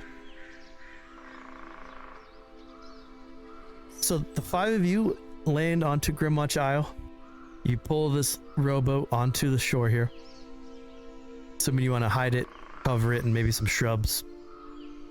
Far enough away from the coast where it can't be found, but close enough to where you kind of know where you are to get it.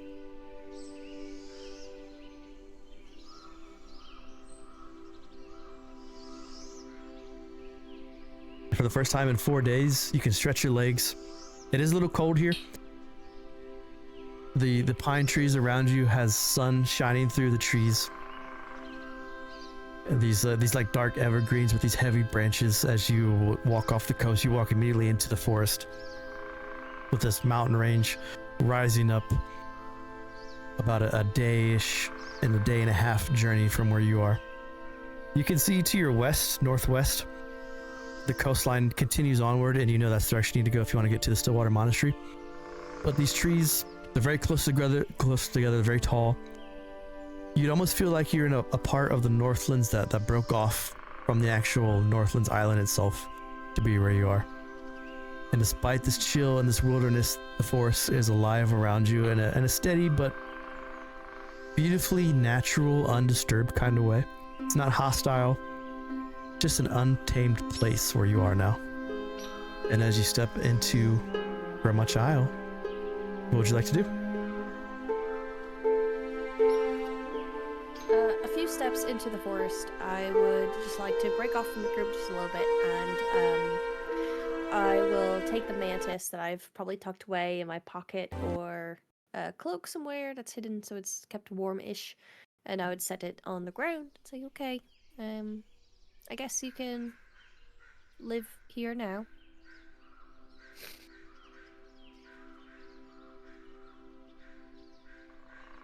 Would anyone see you doing this, or are you trying to hide it? I'm not trying to hide it. Okay. I just don't want to be like it. I just don't want to step into the forest, stop, and then I would go to this side. Gotcha. Okay.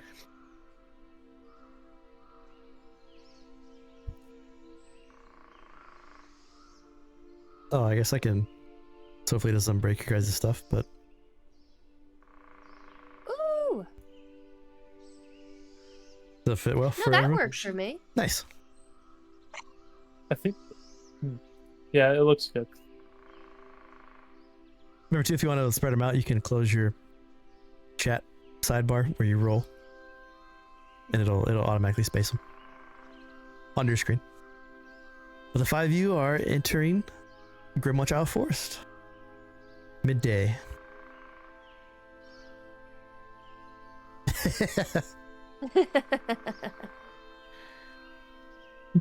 It is cold, isn't it? So Cold. you all want to journey to where you remember seeing the MN1 map scrap that you found, what was about a month ago now? I think it's about a month. Yeah.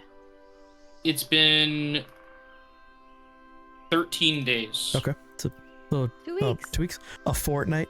Good shot. Mm-hmm. Maybe. So I need kinda someone wanna go to. the You monastery. want to go to the monastery first? I don't know. What does the group want to do? I think we should do. I wanted to do the MM. Yeah. Yeah. All right, it is. Yeah. 'Cause if we gotta fight a dragon, I don't want to get to this important thing like weakened or hurt. Marin agrees. That's so cool. You can emote. Does Marin and Clarabell have the same colored eyes? Yeah, they're like purplish. Pretty darn close. Maybe. Oh my god. Did Kazrak die? That's a sign. He's just not playing. Got drained by a I tree. was just tired. That's funny. The fear one looks good on Clarabell because of the red.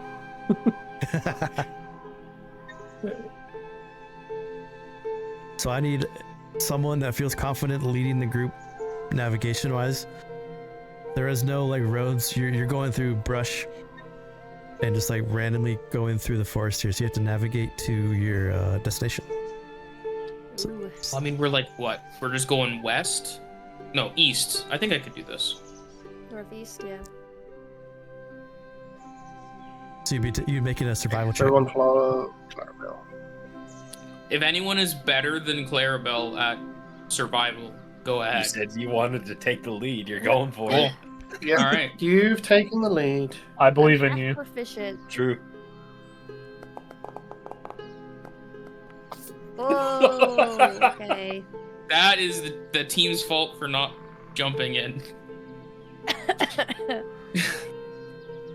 I take no blame. Okay, so this is a you're going through a tangled forest from this point on. So right now you would have 4 points, and it costs 3 points to move through this part of the forest. So you basically move 1 hex per day. Yeah. And Clarabell, with We a get 4 lost. wisdom check, you're trying to move northeast on the hex. Yeah. Yeah.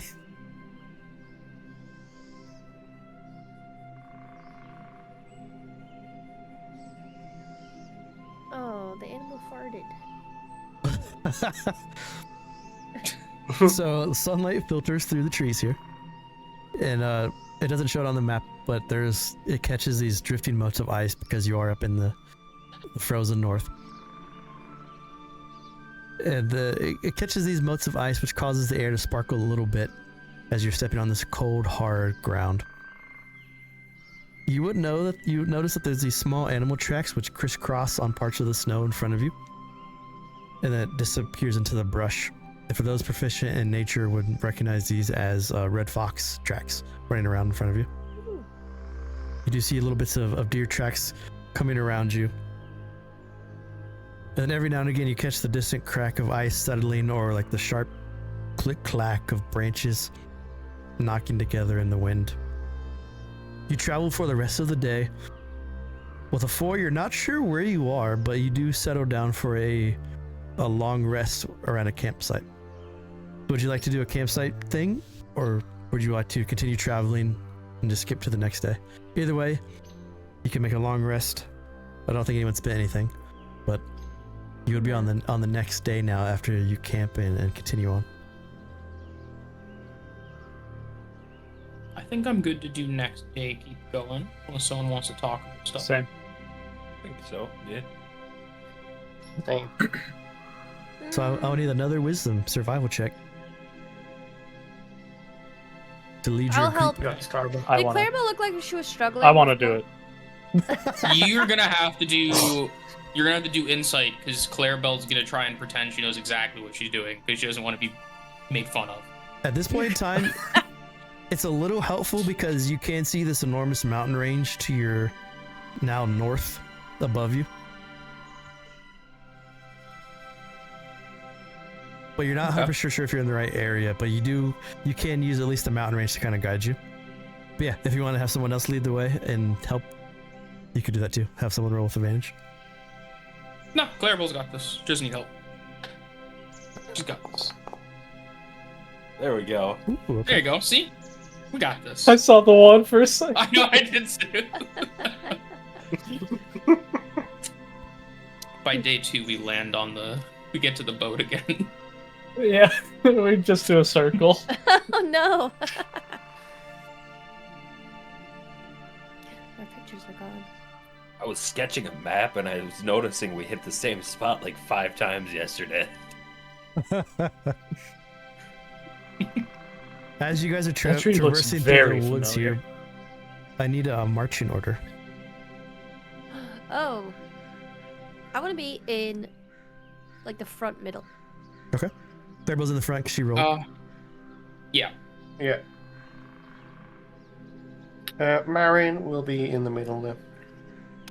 Would Marin be in behind front Isole. of or behind Isole?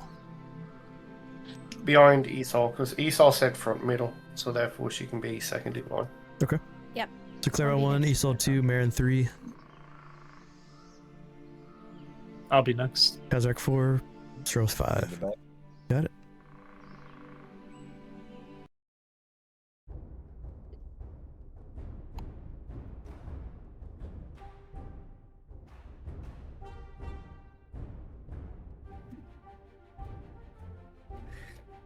Game paused. So as you all are Ooh. walking here, you should be able to like move around the map and see what you see, but the forest thins in front of you as this path starts to materialize and rise. Sunlight breaks through the canopy and these fractured beams coming down to give you light. And ahead of you, you see a stone, pale gray stone, against this green, half-swallowed stone by roots and moss that have overgrown it. Looking up onto this cliff face, you can see as you like look from the bottom where you are, there's this ancient Elvis statue in front of you. The statue looks maybe like a nobleman or like a leader. Either way, it's worn with weathered by centuries of rain. It's cracked down the middle. But the face, even though this looks like a dwarf, it's an elf. There's no elf statues on Incarnate. And then is anyone proficient in history? Me. Give me a roll. Yes.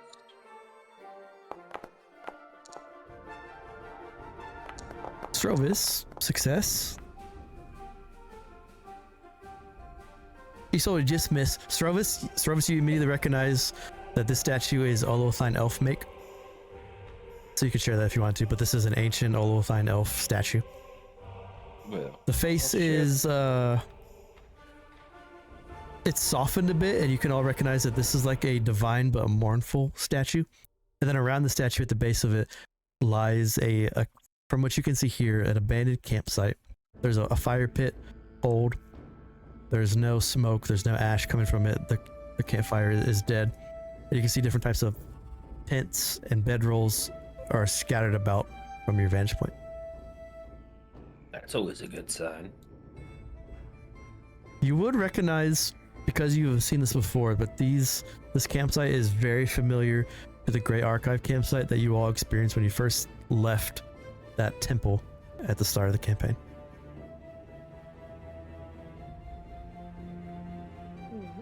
By the way, this there's a path up this way with stairs. There's also a broken path this way, but this is going to take you up about 15 feet to go up to the statue if you want to walk up to it.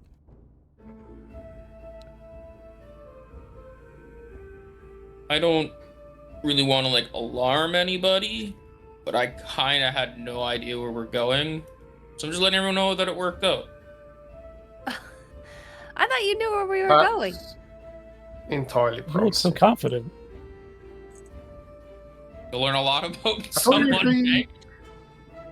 Did we not agree to stop lying to each other? It wasn't a lie. It was a playful fib. Come on, like That's it's a a mountain. lie. You can't miss this. I thought we weren't going to talk about people's lies anymore. Murder hider. Hey, that's Yeah, the you past. saw. You're the murderer. And so is me almost getting us lost. That happened like an hour ago. It's in the Okay, past. That's fair. That's fair. Yeah, it was within the statutes of limitations. Now that you stand in front of the I don't camp, know what that the tents are around you are battered, and bits of like scratches of the tent has been like ripped, which you seems from the wind. The statue is enormous. The statue is probably like 30 feet tall. Clarabell, where are you standing? As you walk up close to it, your perception is high enough. There is something in that tent.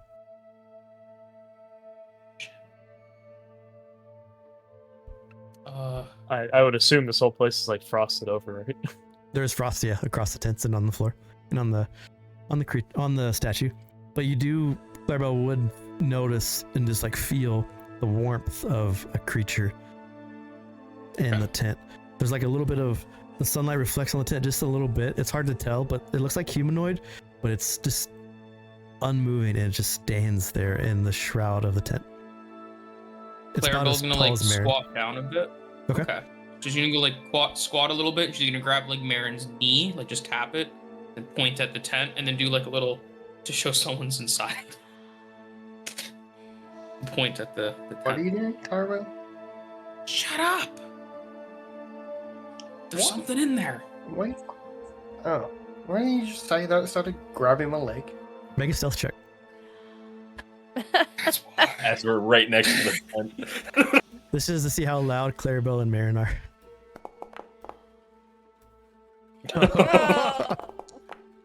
That fits. Yep. Oh, you don't have disadvantage anymore, do you? Or does that Oh, only I count? don't. So I got a 20. So I'm considerably more stealthy than you now. You immediately broke Clarabell. She was like so angry at you for talking. She just was way too loud. So being so Mm. loud, this tent here, the tent across from you, the flap moves a bit, and this creature standing now, it like moves up just a little bit here in the sound. It stands in the tent. It reacts to your presence. It is a creature that glows with this pallid, soft light of purples and oranges. Its mouth hangs open, What? Ugh. and the same glow that glows around it is shining brightly from its gullet, from its mouth. Ugh. Holy God. That thing looks. Stepping out from the other Insane. tents, the tent directly in front of you, and there's two more tents that also have these creatures slowly like stepping out. What the hell's coming out of its mouth? Yeah, yeah. What can I see What is what this that? looks like? Can you bring the? What? What the hell? These other, so one creature looks like the first one I showed you. That's this one here. The other three creatures slowly step from the tent, but these ones are different. These ones, they shudder violently, as if they are like a strobe light in reality. There's this blur that envelops these creatures, and they move in this very stunted, like unnatural sway, like a displacer beast, like flickering in and out of reality itself. They seem to like skip fractions of time with their unnatural movement. And noticing your presence, they're all going to immediately react to you and attack you. But what you notice as they reach out to you, it's not shown on the graphic, but they all wear the same ripped robes of the Great Archivists. Okay. Before we fight, you didn't answer. What is in their mouths? That's gross. Are they like claws, like bird claws? Oh, are you talking about the The displaced ones thing's here? literally coming out of their mouths. Yeah, the displaced archivists. Yeah, it's like bits of their claws and like hard, like fangs that are like ripping up in the middle of them. That's disgusting. Thanks for sharing. It's like reality itself is like ripped into parts of these Ugh. creatures and morphed them. Okay. But you do That's recognize awful. that they are Great Archivists, the same people that had strapped you down and were trying to free you, but they have been like tainted in some way. Oh, I rolled really good. Uh-oh. So this is combat. This is all Clarabell's fault. She woke him up. If you want to, Srovis, I always assume you have mage armor on. You want to just give it to yourself and cast a spell to have it before you go up? I'll take the spell slot away. The effect should still be on me. I got it. Turn on. Yes. There we go.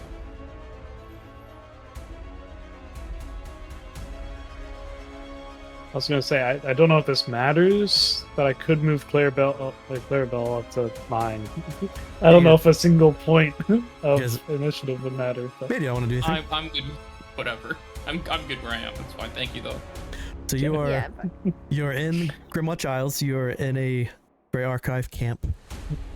which you assume is probably a day out from where you were going. There's a Olofine elf statue in front of you, and this camp is destroyed, and these archivists are mutated.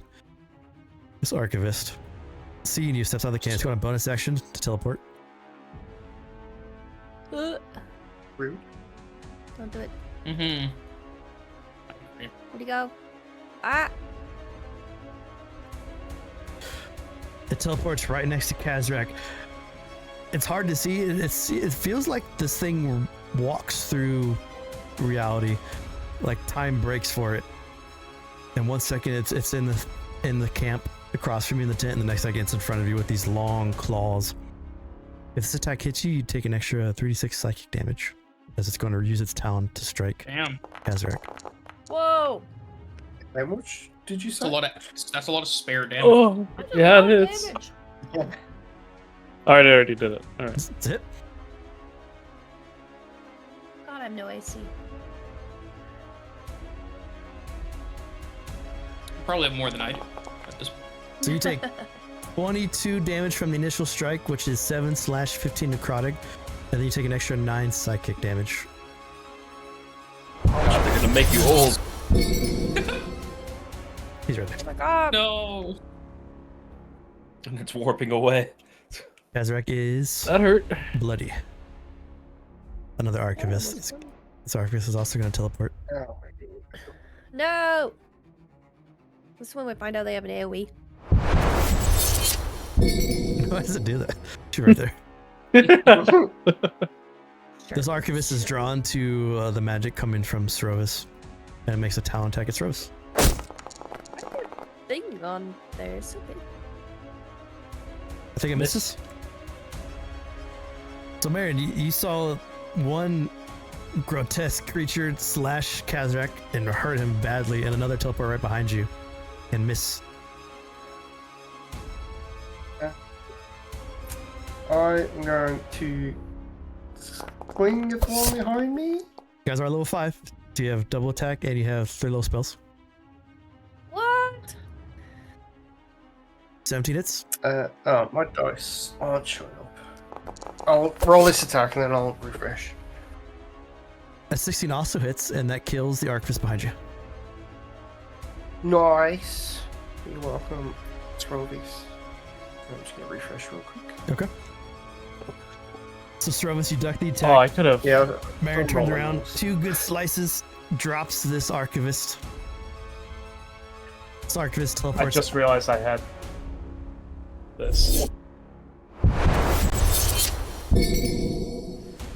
This archivist teleports out of the tent.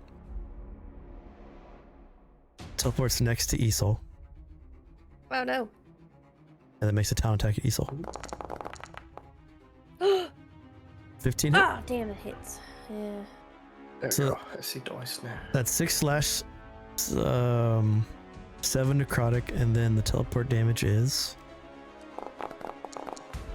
Oh no. 9 psychic. Right there. I am so hurt. Can I do that uncanny dodge on that Yeah. attack that hit me? You want to half it? Yeah. Okay. Yeah. This is very weird. So this is the first time that Marin has seen Isole take heavy damage from a creature like this.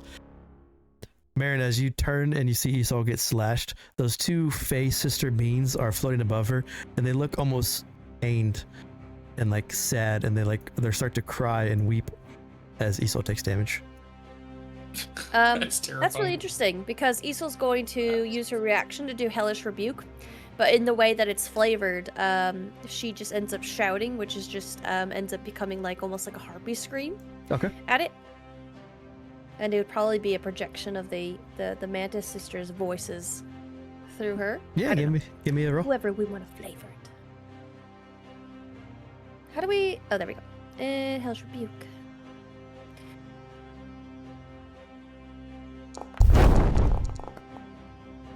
Oh All right. So dex save. no! Success! So it takes half. So Marin, you would see those 2 sisters react sadly. They weep, and then as Isole holds her hand out, they both scream in the direction of this archivist, around her, and it's like almost all three of them combined to make this magic happen. But the archivist, as it filters in and out of displacement, able to fight it away a little bit. And Isole's up. Okay. Oh, I'm not feeling great. I'm going to try to compose myself. I'm gonna cast I'm gonna clap my hands together as a reverberation of music shields out of me, or fields out of me, and everyone's going to hear the faint sounds of music in my head as you gain 14 temporary healing points. I think is this currently 4? Is that true? Yeah, 4. 1, 2, 3. So everyone but... Nah, I gotta take it. I'm sorry. Clarabell, Marin... No, don't give me any. When I transform, I gain temp. Okay. Yeah, when I transform, everyone I gain but temp. Clarabell is gonna get 14 temp. And you can now move as your reaction. I can't, because I took my reaction. I think I did this last game as well. Yeah, because I you're can't. you're a D8 Bardic Inspiration now, so that's a massive... Your reaction would come back at the top of your turn, I believe. Or is it the top of the round? No, it's top of your turn, I'm pretty sure. Yeah, I think it's top of your turn. Top of my turn. Great, I have it. Yeah, I got a pretty good charisma now. So I'm gonna move away. I mean, they teleport. It's not gonna be great. Like, huh. So you would have took your reaction for Hellish Rebuke, and now you've used it again to your next turn. So you have no reaction to your next turn. Yep. Either way, pretty sweet. You guys got the nice power bump at 5. So you got scared seeing that damage, but wait, you guys are on level 5.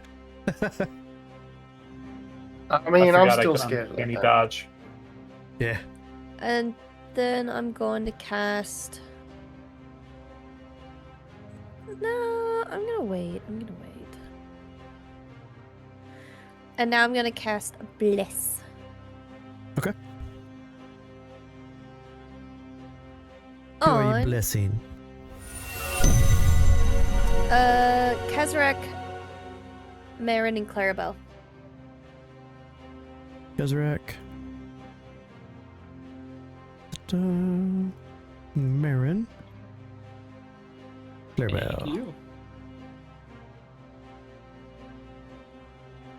No. For reference, this art and these creatures are from the Dungeon Dudes. Well, they made some really gross stuff, and I love it. These are the Drakenheim void creatures. Another Cool. kitty. A different Yeah. kitty. Collecting them all. See, Hellish Rebuke, No. you do your mana inspiration, house out some hit points, dip away with your reaction, and then bless some allies. Everyone gets to hear the music, and I am ready to end my turn. That's right. Alright. Just gonna attack the one next to me.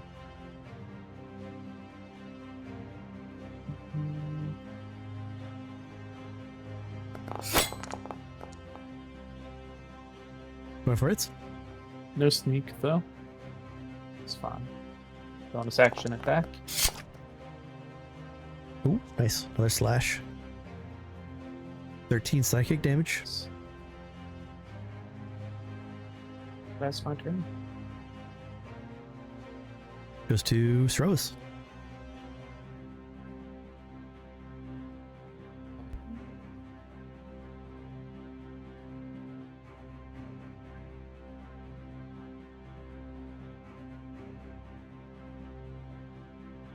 So I'll do a chromatic orb at the one to the north. Okay.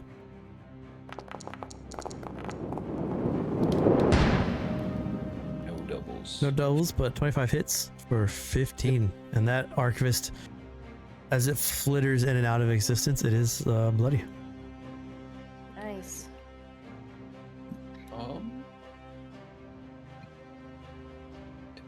Yeah, I'll stay right there. This Archivist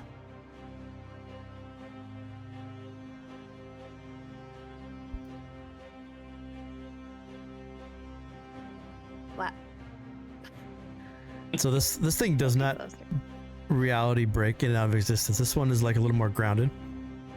This is the one that's glowing brightly with those purples and yellows, which as it gets closer, for those that are proficient in religion would understand that this is like a mixture of radiant energy from the above and hellish energy from the below, combined into like one creature together. As it rushes up, it's going to do a wave of contamination. Oh, that's a lot of space. All of you make a con save. Oh no. On a success, you take half. On a fail, you take 35. I got Okay. fail.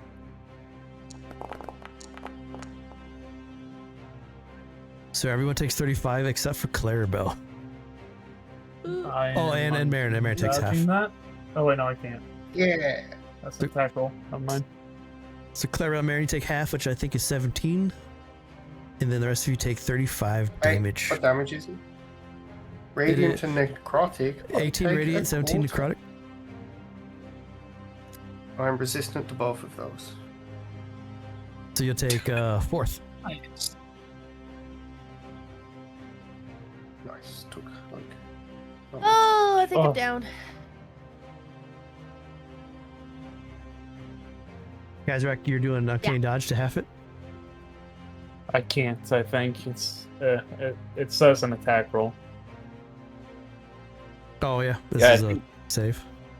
Yeah, I think Kazrak's next level gives him the one that Yeah. does it saves. So Kazrak takes 35, Srovis takes 35, and Isole takes 35. And Isole would lose her con. Yep. So the bless goes.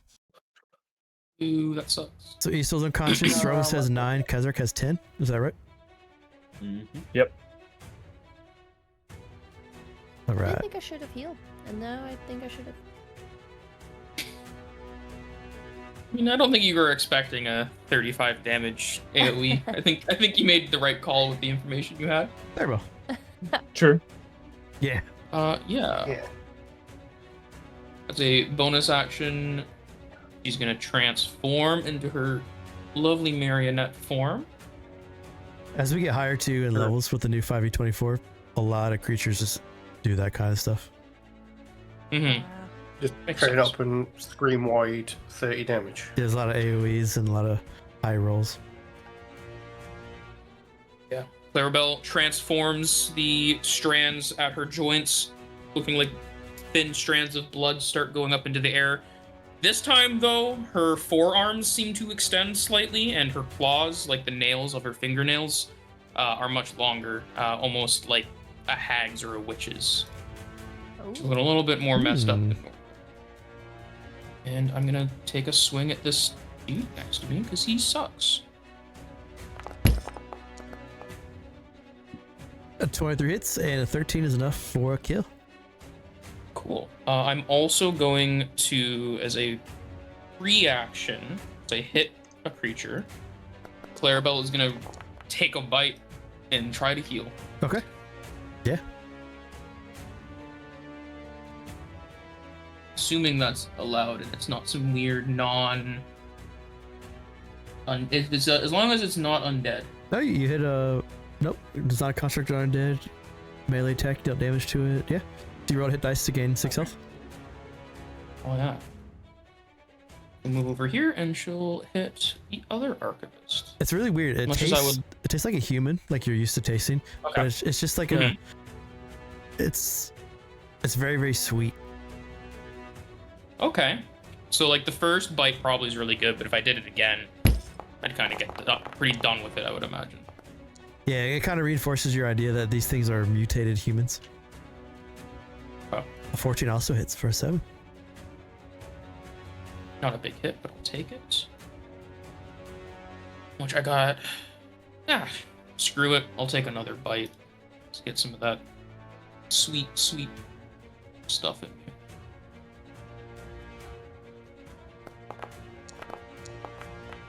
Be back to full health. Oh, Nice.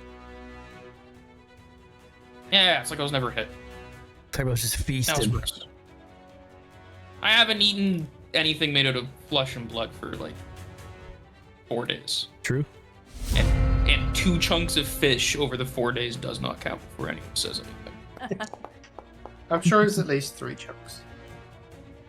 So the Arcus does not get its teleport back, so it's just going to rear back. It's recognized that Kazrak is more injured. It's going to Talon Strike Kazrak. Whoa! Nice.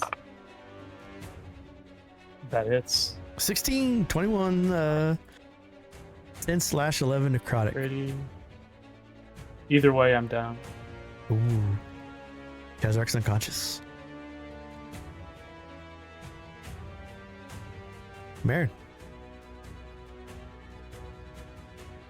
Oh, fuck's sake.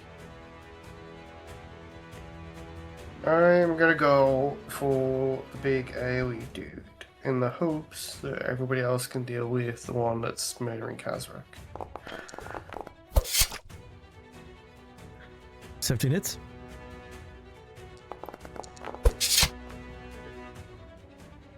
Oh, that's not 13 misses, so it's just graze. What's your ability modifier?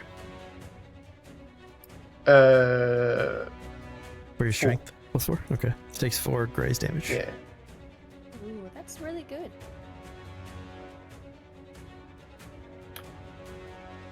Isole, death save. I think this might be my first death save. Yep. Oh, it's a fail! Oh! Oh no! Kazrak, death save. Success! Srovis.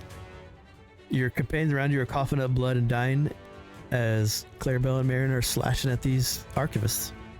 Okay, disengage, move up here, and then I'll cast this at level 3 on Isole. Okay. And with that, I'll activate my Arcane Ward. Whoa! Bonus action, yeah, gotcha. Okay. Isole hits for 17. That's Nice. amazing. And then that's my turn. So Isole, you're unconscious, or you're not, you're conscious, but you are prone. The Lambit's going to see if he gets back his wave. Oh, he does. He immediately casts it. Ah, That sucks. Boom! So everyone, Oh. I think Kazrak, I'm you, unconscious no matter what. Maybe I Kaz- won't be. this is a con save, so you have your roll, but Kazrak takes 1 death save.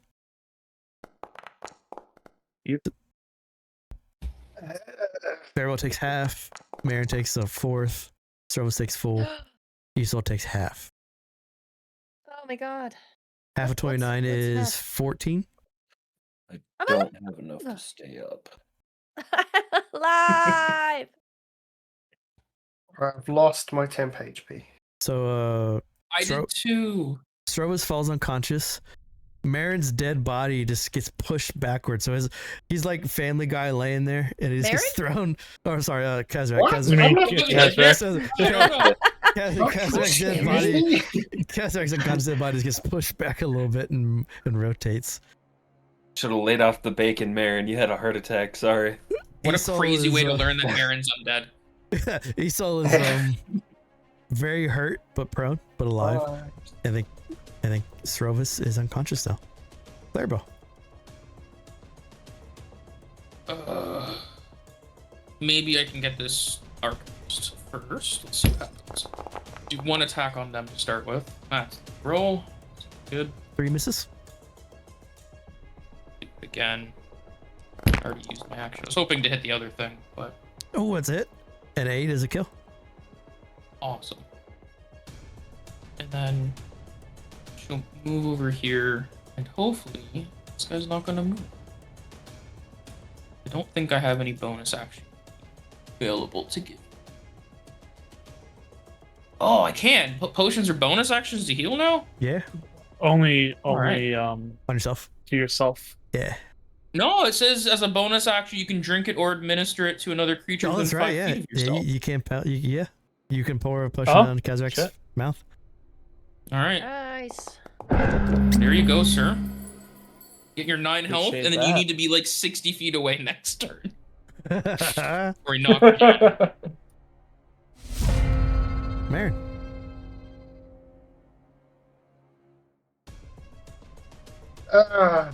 Right, let's swing it at friend again. When That's it's good. is this a crit? Oh my Oh. god. Oh, Wow! Marin, how do you want to kill the Lambent Archivist? Oh, days. Chop off its head. Yeah, that'll just be like a lot of just swinging at him, just making sure I hit the thing. With a hefty swing, you drop the Archivist. It falls in front of you, and you feel like there's nothing dangerous around you. Although Srovis is still unconscious and Isole is very injured. So is Kazrak. I will head over to Srovis and I will cast Healing Word on him. Okay. I already dislike this place. Srovis is for 10. Oh, we lost somebody. Oh. He really didn't like this place. He really, yeah. I don't like this place. I'm out. It broke. I could fix it. I forgot to say I have a hard cap for time today, which is 5 p.m., so an hour from now. Okay. Yeah. Then if we play next week, it'll be the same thing. Okay, yeah, it's fine. Yeah. About 4 hours each game. So let's do this. So you guys you've killed the archivists that have mutated at this camp. Before you search the camp, you want to do the last break for the night and then come back and search around? All right. Yeah, let's do that. Sounds good. All right. It's a quick break and we'll be back. Just a little taste of what's on this aisle.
That was pretty cool art, huh?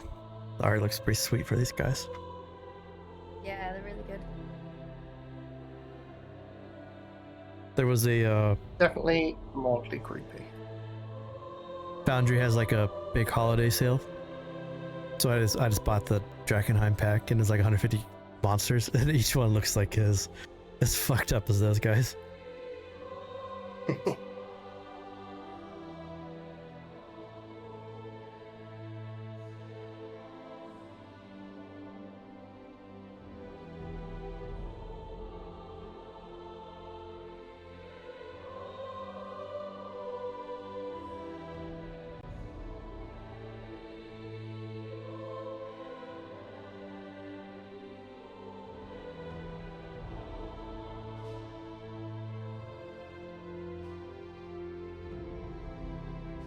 So it wasn't like a hard encounter or anything, but what's it feel like to be a fighter now with 2 attacks?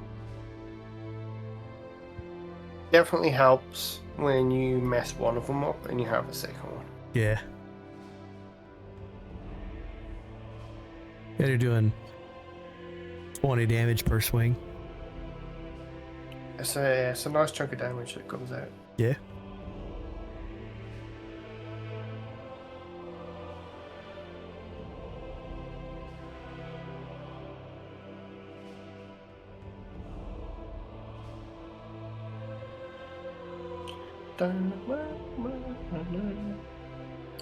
Yeah, that thing just like popping up and throwing out 30 damage across the map is very unpleasant. My entire health bar is 37. I mean, it just like turned up, peaked up everywhere, and everyone's just like, well, there goes my health. Is that how it feels to play Baldur's Gate with the 5e24 module? I think it's easier. Like Baldur's Gate's easier. Yeah, okay. Well, we're also on like level 2. Oh, sure. Yeah, that makes sense. Because you guys are going to be facing a lot of creatures like that now. You're basically in a tier 2 of D&D. Since? Yeah, since you leveled up. So this is all like tier 2 monsters now. Yeah. Yeah. It makes sense as well. Hard They're stuff. they're pretty intelligent guys. Like they're like, oh, let's find the magic users. Let's get the weak ones. Yeah, they're much more smarter. They target more. There's I think everyone here knows about legendary actions and legendary resistances and stuff. But now there's these monsters called epic monsters. They don't have a turn. What they do is after every player's turn, they make an action. So like What is that? so like say there's 5 of you, so after every one of your turns, epic monsters just do an action. Attack, cast a spell. God. And that's how like the new That's boss terrifying. fights are.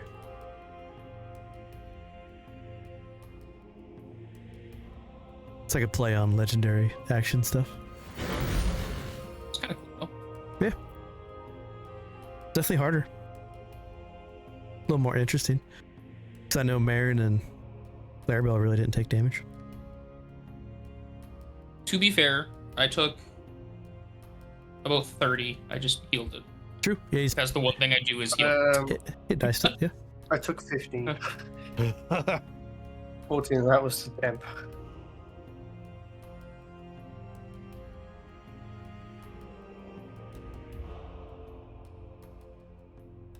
Alright. Break ad is up. Just waiting on Z to get back and we're good.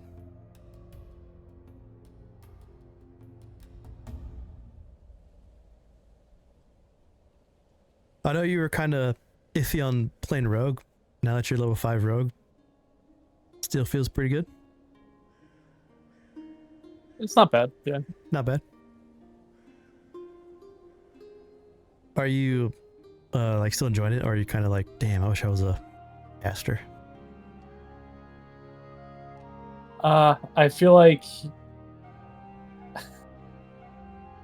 that's just how I play. I'm usually a caster. Yeah, that's fair. I think that's also just how 5th edition is, because like I'm enjoying the curse class you made, but also being able to cast spells is just, there's so much utility to that.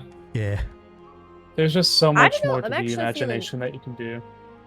I'm feeling like there's not too much I can do. Like the spells, like I know I can do, but like at the same time, I'm like looking at like, do I have any things that can help my con? You know, do I have any things that can help us save? Yeah. Well, you're definitely more of like the support caster, right? Because like if Yeah. you were a wizard and you could go into like damage spells and then rituals as your other like book spells that you learn. yeah, true. Yeah, but I don't. Yeah, I don't like that. So. You might like a sorcerer where you can spell point and stuff. Oh, I love sorcerer. I love. Well, I've never played one, but I love wild magic sorcerer. It was a I lot love of fun. the idea of that. Yeah, In Yeah, the new but version of I'm 5th, it's so- crazy. I am so obsessed with bard and being utility. Like I love it. I was gonna say, I think I saw, like on Kickstarter, there was a funded mod module for 5.5 where it's going to be like a wild magic subclass for each class. That's cool. That'd be cool. Oh, that's kind of like sounds like Bruce's homebrew race, where wild magic was a type of like sub race. Yeah. Yeah, the clamor human. Yeah, I like that one. I recently made a. It's for free too if you want to look at it, but it's a one shot to protect Santa Claus, and you protect him while he's trying to deactivate a wild magic present. In every round, there's 3 waves, and every wave, a wild magic shoots off of the present and like makes stuff happen. It's been pretty popular. But if you're playing a bard, I made a couple of bard homebrews where if you put bardic inspiration on people, it gives them passive benefits while they don't spend it. So like if you throw it on That's Oh, I cool. love that. Kazrak, he'd get like a +10 movement speed while he has your inspiration. Because I know people so like good. people don't ever use it. I like that. Yeah, I have no reason to ever use it. 'Cause what are you gonna do for 1 hour? And I'd rather give you temp HP. Yeah, so I'm really into passive bard stuff right now, making stuff. I was going to Yeah. say, for that, would you do like a slot machine thing where they roll for the effect and then if they don't like it, they use it to get another one if the bard's willing? That'd be cool. I think a good wild magic Got option 4. for a bard is when the person consumes it, they roll the die on the chaos, like the wild magic Yeah. chart. So as you level up and your die increases, you get unlock more wild magic options, That'd be cool. which I think would be really cool. Start with the That'd be D4 or fabulous. whatever, and then you get Because like a that's almost like D12 a eventually. like a bomb on someone. That'd be pretty cool. And it also allows you to make the higher powerful wild magic stuff at later levels because it's impossible to get to early on, which is also cool. This is also Oh, I love that. random, but you were talking about what happens if Kazrak dies. So I have a new homebrew race that I'm working on getting into the module, but it's the Risen. And it's basically you're an undead creature that's been like been raised in some way, and there's different sub races to where you can be like a reanimated or like a mummy, or like someone casts a resurrection spell on you but it didn't work, and you popped up Ooh. not as yourself but as like an undead creature. Yeah, like how a revenant is or something, or maybe basically. revenant's just vengeful. So if you die and you want to keep playing as your person but be dead, that might be like a way to go. If you want to keep your backstory.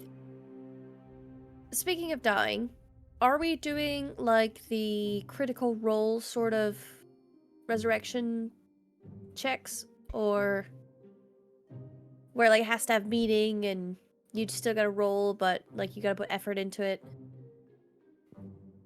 Or how are we doing resurrection? Or are we gonna talk about it when we get to it? That's actually a good point because you guys are at that level now to where you would probably need Yeah.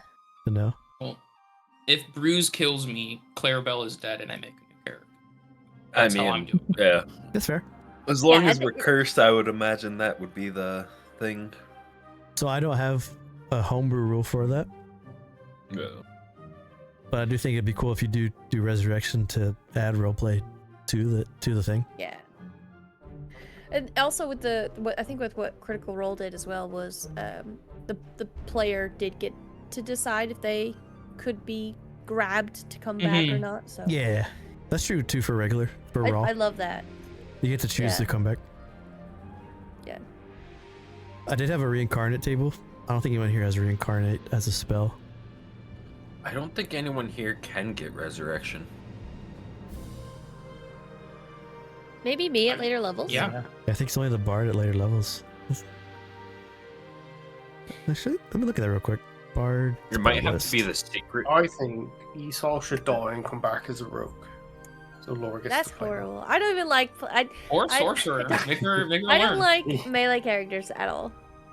Give her a wizard and then just throw every single spell at her. Make her play a paladin. Yeah, resurrection I is tried to bard play a and cleric. paladin. Mm. Was it no? I tried to play cleric. Resurrection is a lot later, isn't it? Cleric It's sometimes. 7th I level. like cleric. Yeah. It's level 7. So bard gets 7th raised. level. Bard gets raised dead at level 5. Spell level 5. Yeah, so you guys don't really have, unless you get a scroll, I guess. There's really no way to really resurrect people. Unless Well, you take you know what, though? Right. there's a bastion, I'm pretty sure, that has a resurrection spell on it. Like a room that you can choose. Bastion. That one might be. You locked managed to behind the knock me bubbles, though. down. You kill me, I'll just be impressed more than anything. All I do is heal and have 72 health. So All I do is You come back and play my Reaper class. That's really popular. It's probably the most popular class I've ever made. That Samurai. Got hit points on my mind. Play a Reaper. oh man, you're the Spellbinder is still one of my favorite classes to play. Nana's playing that on Tuesday I again. really wanted to play one, but then I just like I want to do something else. I love the Blastful idea of is shaman. so but I haven't close. made it work in my head yet. It's updated too. It's a lot different now. I just gotta Yeah. make it. Alright, I won't keep you on my homebrew shit. The five of you No, it's good though. have killed these archivists. You now stand in this desecrated, feels like it's been around for a while, camp for the Great Archive that has been around for a while but has now fallen. And you're still in the shadows of this large Olothian statue. So as you kind of gather yourself injured, seeing these horrible reality-breaking monstrosities, what would y'all like to do? One of these fights, I won't get knocked out. You're One of telling these me. fights, I won't get instantly hurt.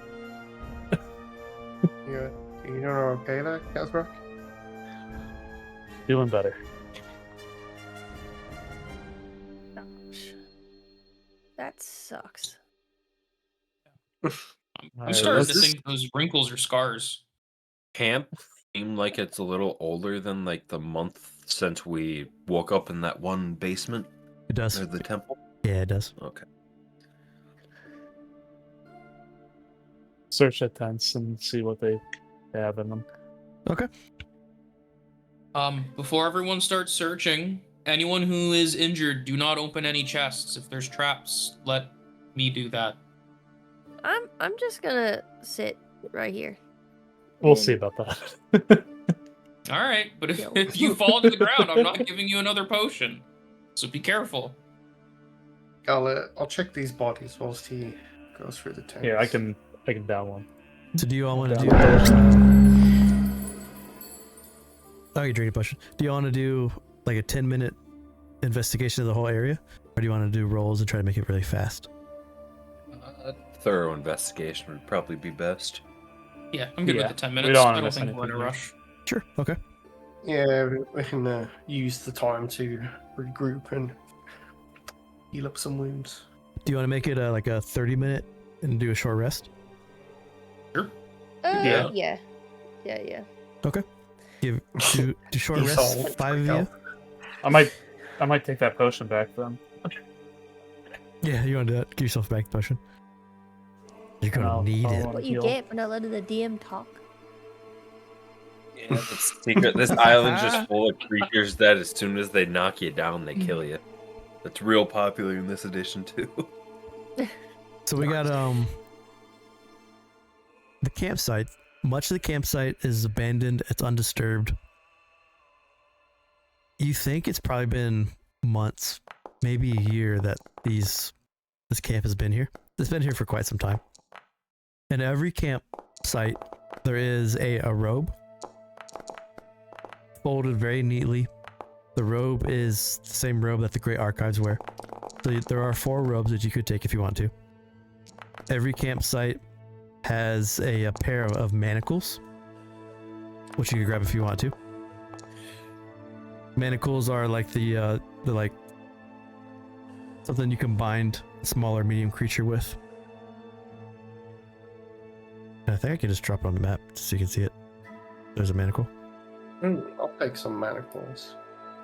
Every campsite also has a mirror, which is very weird.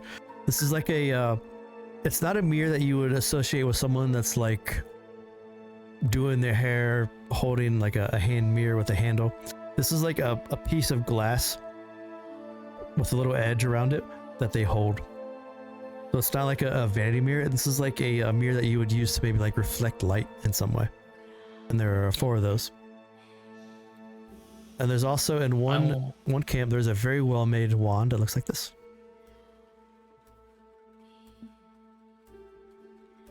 And let's just put that right there too. There's the wand. forgot to get identify. My bad. There are 4 mirrors. I can put down 3 more if anyone else wants a mirror. I'll take a mirror. I'll put. Can I ritually cast comprehend languages? Sure. It only lasts for an hour. Gonna be helpful though, because as you casting comprehend language is gonna take a little bit of time, and as you're like really looking through this area, there is ancient Olothine writing on the statue base that you can't read right now. I don't believe anyone can speak Olothai. Though I just have like a slight proclivity towards it because I'm elvish. There's manacles. So there's the manacles. There's a couple more mirrors if anyone wants those. I can make. Srovis. There's 4 manacles, so I can update the pile. And then there's a really nice wand. Srovis. There's a wand. I was just checking something for ritual. Can I do a ritual cast with detect magic to see what enchantment might be on the wand? Like what class of magic? Okay. So Isole's doing the comprehend languages, and Srovis is doing the Allow me to see that? the detect magic. Yeah. I learned if an effect was created by a spell, and I learned the spell's magic. School of Magic.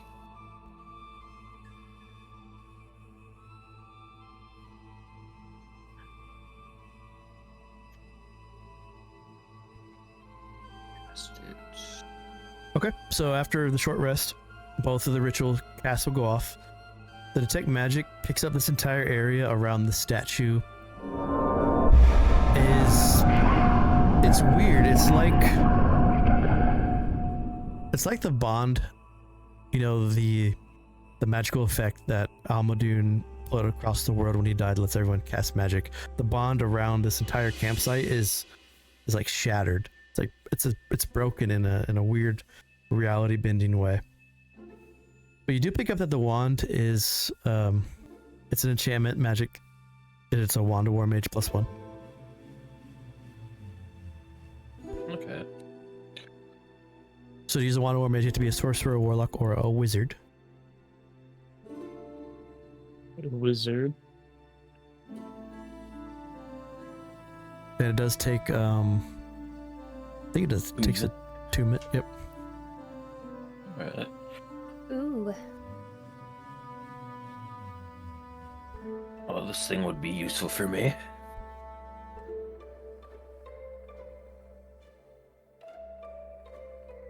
Yeah, go for it.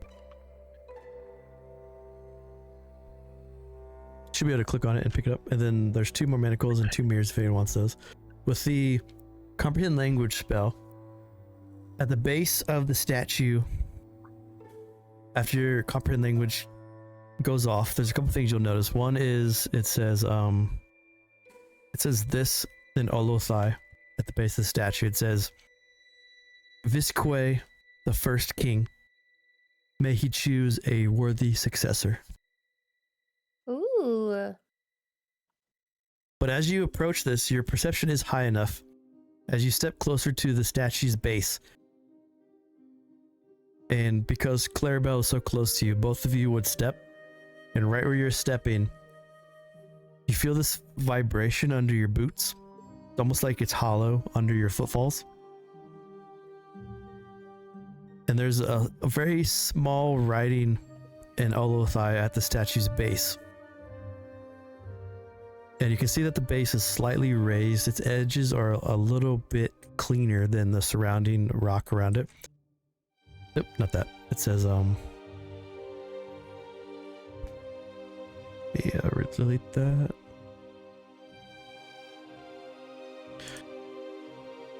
So at the base, For lore. it says, the faithful will speak his true name. Very small, Olothai right at the base. What's his name? Because you guys have also took so much time in this area, and you've kind of like looked out into the distance, the earth is raised a bit because you're going towards the mountain place around you. But you can see just off in the distance, kind of where you're looking, this is to your northeast from here. But there is it's almost like a large canopy, which you would associate with an elvish city that you've noticed. So you feel like you're very close to some like old elvish city, maybe a half day's journey up the mountain to your northeast from where you are. So you have this landmark with the statue, and then you have this old elvish city to your northeast. But you also have this weird indent under the statue here that looks like it needs some sort of incantation to reveal itself. Yeah. I'll tell Clarabell what I'm reading, so she knows. It's not Visquet, is it? And I turn towards the statue. Does it move? It does not. Are you proficient in history? Okay. Yes. Give me a history check. I feel like it might be. Anytime you hear true, I always think of the fallen. Where's my stats? History. No! Clarabell, are you proficient in history? It's only Srovis. Srovis, are you close enough to provide some help? I'll leave that up to the DM. I am 25 feet away, looking at the pile of stuff. Checking out his wand. Oh, yeah. That's true. Roll with advantage. You are an elf, too. I think it fits. Yeah! They're talking to Srovis. Oh, no. So you still roll with advantage on the history check. God damn it! A 9. I learned nothing.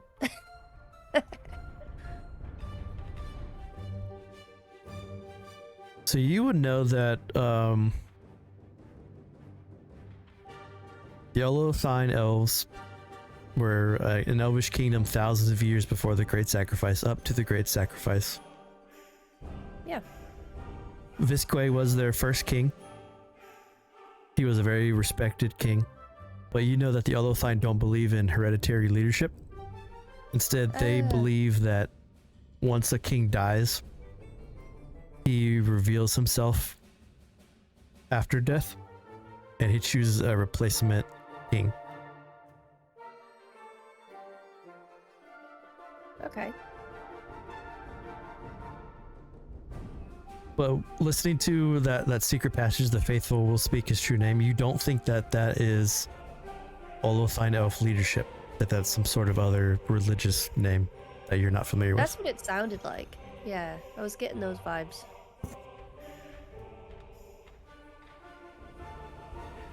That's why I feel like it has something to do with the below. But it's way before, or Olothan's way before that. So that doesn't make sense. True. Yeah, the Great Sacrifice would happen, and then the blow would appear after. Yeah. Something else keep in mind is if you can't figure out the name, I marked this place on your map, and you can always come back to it. Okay. Interesting. Well, does anyone have any ideas?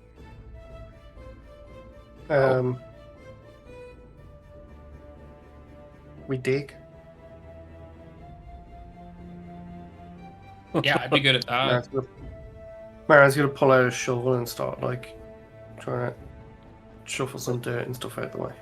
Why do you have a shovel? I carry a shovel around with me. As Srovis says that, Clarabell will take out her shovel. Why do you both have shovels? Yeah! This is why we have I shovels. guess I can't complain, but Team shovel, let's go. Always gotta be ready. When you don't have magic, you kind of need all the random tools because you never know when it'll be helpful. well, apparently I should get That's why one people too put the because manacles. I have nothing for dirt. I have a crowbar too, so like if we need to start hitting the statue, let me know.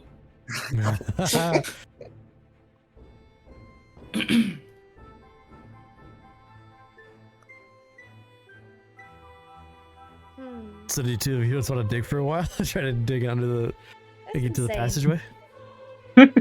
Unless someone who's actually intelligent can come up with a solution, I guess is our only option. Clarabell is here to hit stuff and dig shit.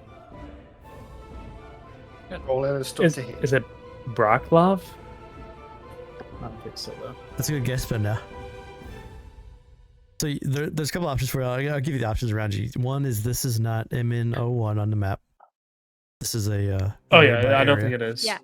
Yeah. You would probably identify MN01 as that elvish city to your northwest or northeast. Sorry. But this is a passageway that leads to something. It is magically sealed in somewhere. we don't have the answer currently. It's in the city somewhere. Oh. Would Damn. You don't have the answer to this question. I can tell you that there is a way you could bypass it, but it would not give you the answer that you might Does it want. involve a shovel? It does not Do we, involve a do shovel. we definitely not have Hold the on. answer to this question?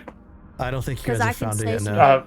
I'm Okay. pretty sure Unless we you- don't. Well, you I'm looking through our notes. And I could be wrong. You I could don't see try. it.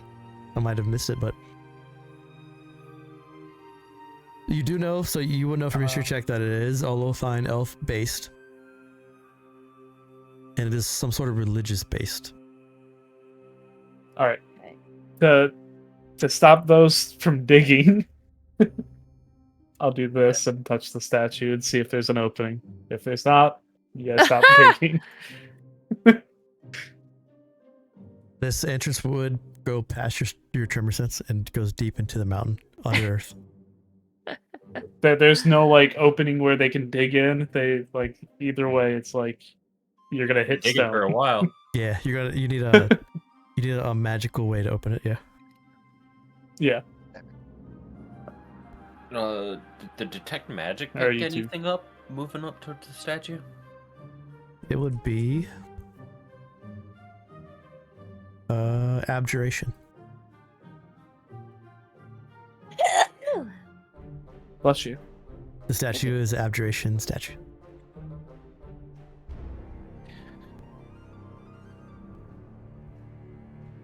Well, they did something with it to make it magic.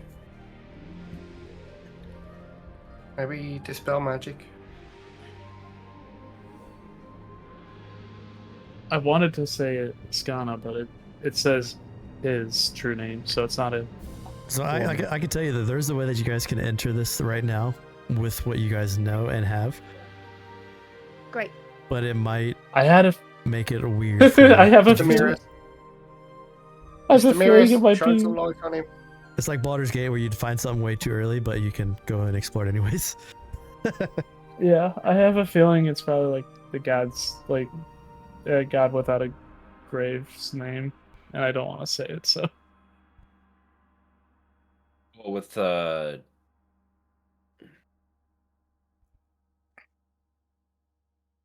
I mean, if the soul says something about it, would I be able to do a history check with like disadvantage? I don't think I'd know very much about ancient elven stuff. Sure, I'll give it to you. And I'll show you where you guys are on the map right now too with the hexacrawl. So you can see this like little ruin area. Yep. So It's not even Nazareth, is it? Let's sidetrack. that's a good guess, but no. It's a good guess. I don't know shit about elves. Oh my Just to show you guys are, even though Clarabell had a terrible survival check, she somehow managed to get you guys towards the right direction. Yeah. I guess it was the only option without going into the cathedral or just following the coast for a bit, which would Yeah. be weird. I mean, if we would want, I think to swap out spells, is it a short rest or a long rest for me? As a wizard, I think it's a long rest. that sounds right to me. Yeah. Why don't we just say his name? I don't think it's him. Does it something Yeah. to do with Well, I mean, if they're out here, it might Orients? be. Yeah, they're like right over here, like 2 feet down. Maybe we could get Marin to say it. He's Oh, not. he is. Yeah. Yeah. And then we all start I'm listening. chanting at him. Say his name. Say his. His name.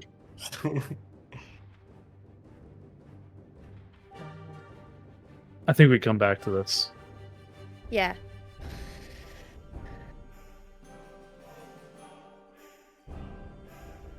All right. We're still having the shovel now, but it's clearly not working. What? The shovel was a good idea. It'll take I'll you guys take a long full time credit. to dig 100 feet in the ground. I don't know, man. There's something powerful about two non-magic users breaking a magic puzzle to get underground. I've got axe and sages. I can motor along. Yeah, like there's a way, without giving you what the way is, there's a way to get in right now. It would just The be, magic it'd mirrors. just be a little weird, I but reflect light on. it's D&D. You can do whatever you No, want. no. If We'll you be fine. wanted me to try and break the enchantment on this, I'd need to rest and brush up on my dispel magic skill. Does anyone have knock? Could that work? I do. Quick, knock it. Try it. That'd Do be we so have funny. we identified Just- a door? Nebby, get your head out of the popcorn. If we run I out of mean, spell we slots, have- it's fine. We can long rest. That's a big Do door, we have right? a door? So for reference, I- I did see that Laura has knock, and I was expecting that. So if you want to knock open this, you could. Just know that you're gonna be a little weird. So it would be, I think the statue would be the focus of it. So knock on the statue, maybe. Just know that if you knock, you have to I save mean, it this- off. You'll need to save a knock to leave. Yeah, we have 10 That's minutes fine. to get in and out before it relocks, and you have to use another knock Yeah. to get out. Let's not do that. But you could knock Okay. your way in. Let's go to M first, Wait, And if then- we maybe Knock. come back to this. if we knock to get it into it, we can see where the entrance goes, and then we can dig our way there. That's See, true, we see can dig where a it side goes, gate. go down. Leave you permanently open. Yeah. And just like It's so, not Vistronol, is it? Tyranol. No, that's your guess too, though. Okay. For reference, just to give you guys an idea of how I kind of planned this to show you, this is one of a couple entrances into a very underground area that is very big, and So it's like a mega dungeon? it's like going into the Underdark in a way that leads to different dungeons off of the Underdark. So think of it like in Skyrim when you go through that everyone's pretty played Skyrim. You go to that very first entrance, you find that opening to the Underdark that opens to that weird dwarvish area, but then you can go in like a whole bunch of different directions, and there's stuff that's not part of the main story, but you can like do it and it's cool. That's what kind of this is, with a bit of Grey Archive attached to it. So you can go in here, and you can It's not spend me the, going back to the boat in 3 months. you could definitely Yeah, spend right. like 5 months in here. I'm down, but I guess it's ultimately up to Laura because it's her spell. I don't want to spend 5 months in the ground. Why am I forgetting? What's the That's fair. god for Grey Archivist? Almadoon. Oriax. Oh no, that's Oriax. Yeah. I already said Oriax and Tyranol. So there is like lore to this, and there is part of the Grey Archive connected to it, but I'm also telling you that there are other entrances into under this mountain that leads to a whole bunch of different cool random stuff. So you guys could come back We here want at higher this levels, one, lower please. levels, whenever you want to do it, or not do it. But I basically found this huge 300 pixel map that has a whole bunch of entrances that lead to stuff. So you can like go under it, it pops out different parts of the map, and it shows a whole bunch of different things inside what happens under the earth in the Olocine culture. Not Terramol, is it? Calator? No. I love how you have the solution to the puzzle in a spell, and you're still trying to solve it normally, and we're not going in. That's so you, and I love it. And they're shooting gods at this statue. So that makes sense. Like this is meant to be like there is lore under here, and there is part of the main story, but there's a whole bunch of side stuff in here that is just here for you guys to explore and get loot and have a cool time. Like there's Shako under there and mushroom people and all kinds of stuff. But It's Act 2! Yeah, what if we go in and there's a little note pinned to the wall saying that's the passcode? Yeah. it's on the soda. Password is. I don't think we should go in. I think we should. I agree. If your goal is That's to do just the main storyline, then I would not go in. If you want to see some bits of the main storyline but have a whole bunch of cool other stuff, then you should go in. Okay, It what we sort of should sounds do. like, do you want to start a new campaign? Cast Knock is the vibe I'm getting. Because we're 8 sessions in, there's no way what you're talking about will get done in under 8 sessions. So It's my way of saying that I was trying to make something that was like world building but not part of the main story. Is it Faye real? No. Okay. all right, let's start heading out towards the Okay, yeah, so we City. do MN1, we go rescue Yep. the people, we tell the boat dude, and then we come back here. I'm just picturing like he's always Yeah, we just shouting, live on this Wait, island now. shouting religious Okay. names at the statue. It's not. I don't think it's a god's name though. It might have to be someone It's a like person. a follower. Yeah. But the only followers I know are like the people that like challenge Resmir. I thought it was That's going to later. be something with Tormkov, the house, because they're doing shit on this island. Just know that you found this That's why I because said you went the way that I did not think you would Brocklov. go, and you skipped Stillwater. That's how you kind of found this a little early. love it. Oh, Tormkovs are in the western side of the island. yeah, and they're after. They're like after. Oh, I don't see their connection to Olothines. I wouldn't be surprised if it was just the islands in a convenient spot off the coast of the mainland and all that. Yeah, we'll find the name. We'll come back. Yeah. Okay. Or when we come back and we don't have the name, we can knock it. Because if you're going to be in We'll there for months anyway, we'll have the second casting of knock available. Honestly, I think the biggest Alright. concern would be food. I don't think we have enough food to live in there. Let's blow this popsicle stand. Yeah, I'll show you because I kind of spoiled it just like a teensy bit. I'll show you one scene of what you'll see when you go under there. Whoa! Look how pretty that Damn. is. So you're really venturing into the Underdark basically. Let's do it. It's like you're going deep in there. The Underdark stuff is so cool. So I'm down if someone wanted to go in. I'll do it. It's like Baldur's Gate Act 2. You go into the- Yeah. Shame we got Marin his soul back because now half of us can't see down there, or over half. Oh, that's true. That's a good point. It's at 80% or something. So if I didn't spoil it, but I kind of like teased it in a good way. All right. I am happy to carry on to MM.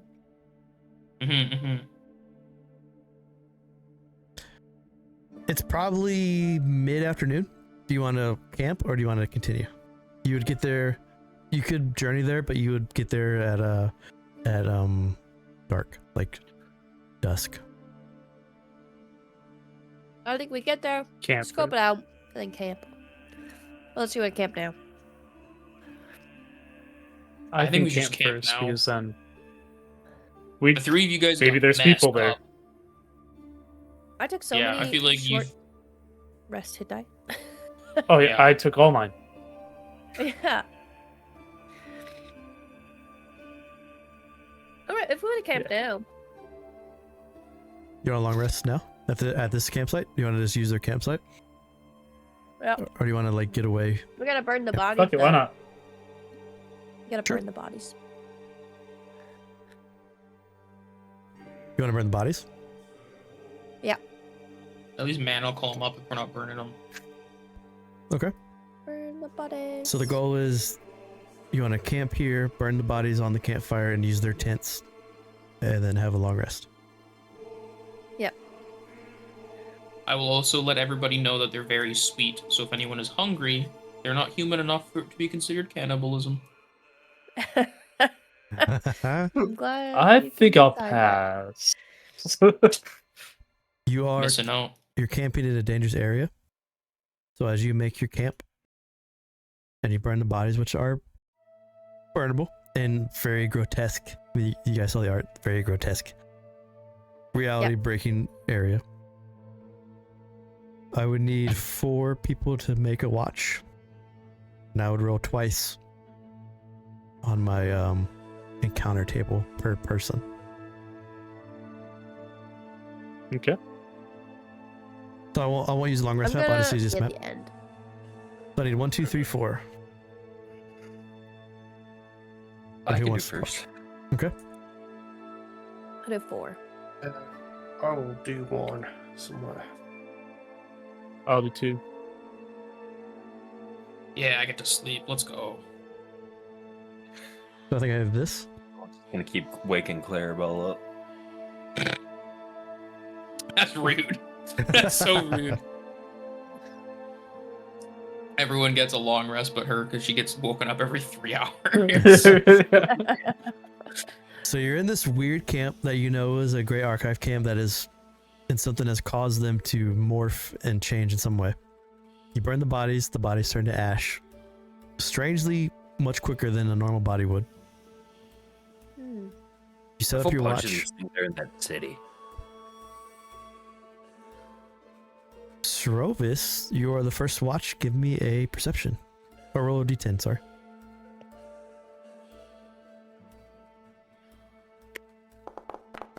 Perception as well, or just that? No, just d10.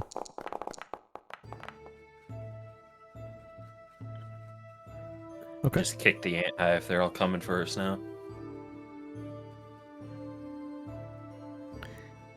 So I'm gonna try Yeah, to they fit this open into up the, the. I'm gonna try to fit this into the 15 minutes because I know you get to leave in 15 minutes, right? Okay. Yep. So both d10s failed, so your first watch is successful. Alrighty. And nothing scary over the horizon. Kazrak's up next. Dun dun.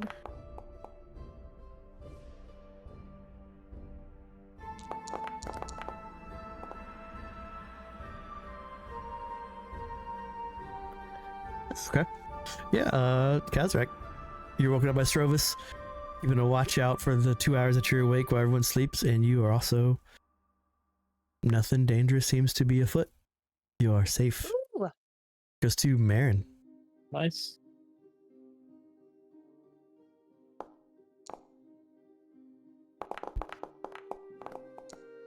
I wrote 2 ones. Marin, No. your watch is extremely easy. He can actually see in the dark. Yeah, nothing pops out. Nothing feels I'm off. working eyeballs. You wake up Isole for her last watch. For the last watch of the day before you move on. Okay. Hey, Isole, give me a d10.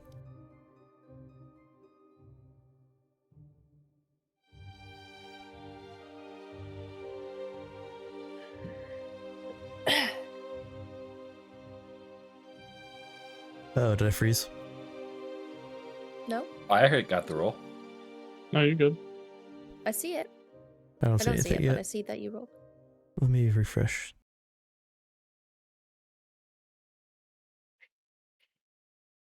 I can see on my Chrome browser that I rolled, but I can't see on my DM browser.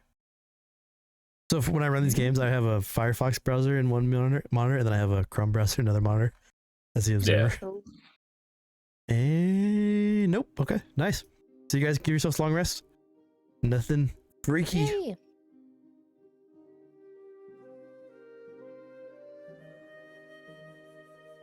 You got a bunch back. A long rest. I recovered 1 hit point. Marin's got 1 hit point. Clara's My got 5 5 back. That's hilarious.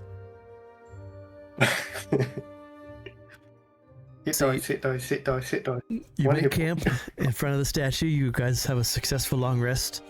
The new day comes. All of you wake up around the fire, refreshed. Maybe a little timid based on what you saw the night before, but you are ready to go. Nice. Should probably end it here is a good way to pick up the next session. Think so. So next week you guys are stepping on the star. Alrighty. Ooh, Excited that's to how see we what win that the turns Mario into. Party game. Here's a little tease on what you'll see. I did not expect that. It is the very Looks like outs- something shit, right that up your Elvish- alley. I was gonna City is say next it. to us, A too. tease would be cool. very outskirts of The- the that's Elvish where We're going the to that, I think. star is. We're going Yeah. to the Elvish Oh. City. Ah. Nice. Okay. Fun stuff. It would have been funny if I'd have rolled and like matched you guys and then had to have a combat out of nowhere. That's what I was expecting. Me too. I can't believe I didn't hit one of you.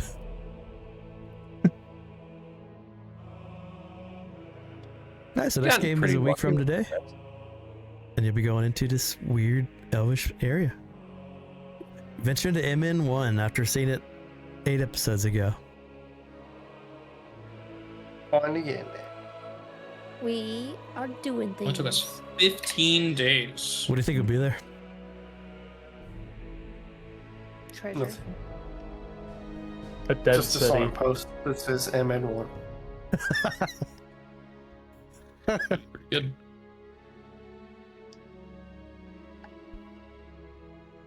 I think more archivists are going to be there. hmm Ooh. Some boss version of those darned things. Mm-hmm. AoE that does 60 damage. He picks up the exploding ones and chucks them at us. Ooh. Ugh. You trying to see him again because he looks so cool. He is really Looks cool. so The other ones are like scary. all like even cooler though. I agree. But yeah, you think these will look cooler? The feather things are Yeah. that's just so Yeah. interesting. Having the like displace like purple is pretty cool too. Yeah, you can see like the Mhm. reflection, the reality break on him.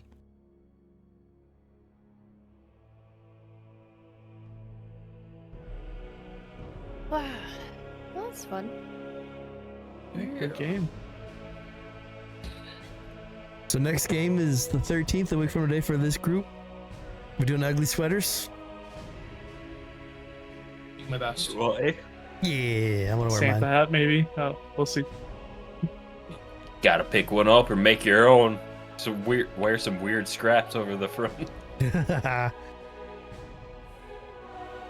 My next game is Tuesday. This group's going to be also boarding the ship to start their campaign. They're in the same spot you guys started with, so they're heading to the Isle. Nice. Wonder if they're gonna find a statue and go inside. Yeah, I wonder if they'll skip the dragon or attempt to skip the dragon and like go east or west or just like go right at it. I don't know. Just get murdered by it. I bet they're gonna go straight at it. Mud is very into trying to negotiate with this dragon. Me too. Yeah. I think it's a great I idea. think you. If it happens, it'll happen. We've had a very low success rate of trying to converse with things before fighting them.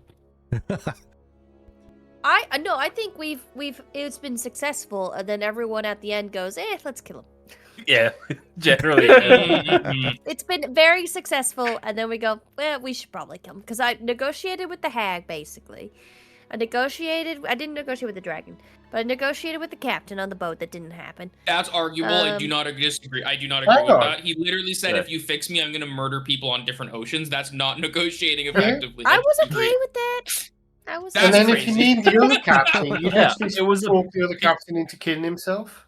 It was a peaceful resolution for us. He was a Who problem. gives a shit about everyone else? I It's thought just- that's like a soul's whole thing. Maybe She's it is. flawed. Yeah, but the green dragon Fair was enough. pretty Heavily much the flawed. same. The captain and the green thing or dragon were the same reason. They were gonna cause problems, so we killed them. We could Yeah, have made a deal, yeah. but we didn't. We're the defenders of the universe because we're like, hey, is this gonna come back and hurt people? Probably. Let's kill it. If a That's soul funny. wasn't there, we absolutely would have probably taken some of those deals. I don't know. That's fair. I can see. Marin might not have done the pirate one, but maybe the dragon thing if it gave him good enough treasure. I mean, you would know that a green and a black dragon are typically evil and a brass is typically good.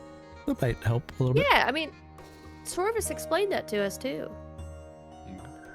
Yeah, I mean, even if he didn't, though, there was like a tiny dragon on top of a dead, bigger dragon, and like the entire region was absolutely gone to hell. We didn't really have much of a choice on that one, I think. Oh, I mean, we could have. The gnome that we met drugged us without telling us right away. It's refreshing water, guys. The other group negotiated with that green dragon wormling by basically letting it be alone and saying it could commit havoc as long as they weren't there. That's insane. That is crazy. And I also negotiated with the Latin. Yeah, that was a good one. Okay, that one did happen. I forgot about that. Okay. I didn't forget about that one. I wanted to kill And then him. we was were gonna gonna bring kill it him up, anyway until his fucking cousin showed up. I really wanted know to what? take him down.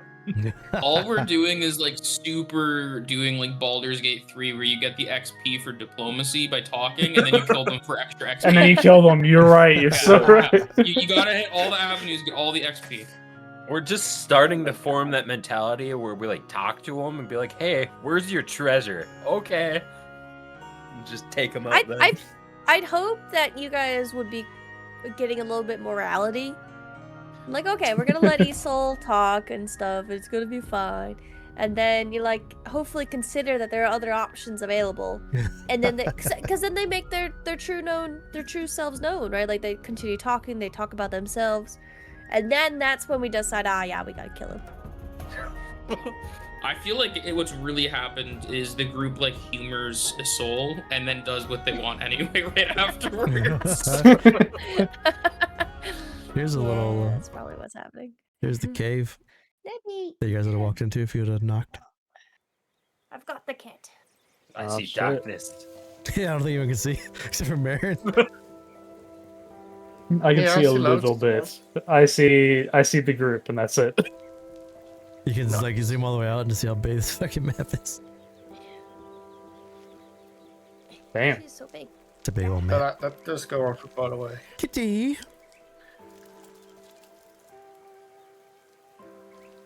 That's important, right? Not just like main quest, but just random weird stuff that you just stumble on. Yeah. That opens a whole bunch of weird stuff.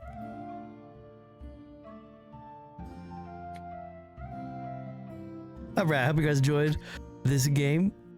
Sins of Nevermore Episode 8. The group will be back on Saturday. My next stream is Tuesday. And we'll see you in the next one. Bye. Bye. Bye.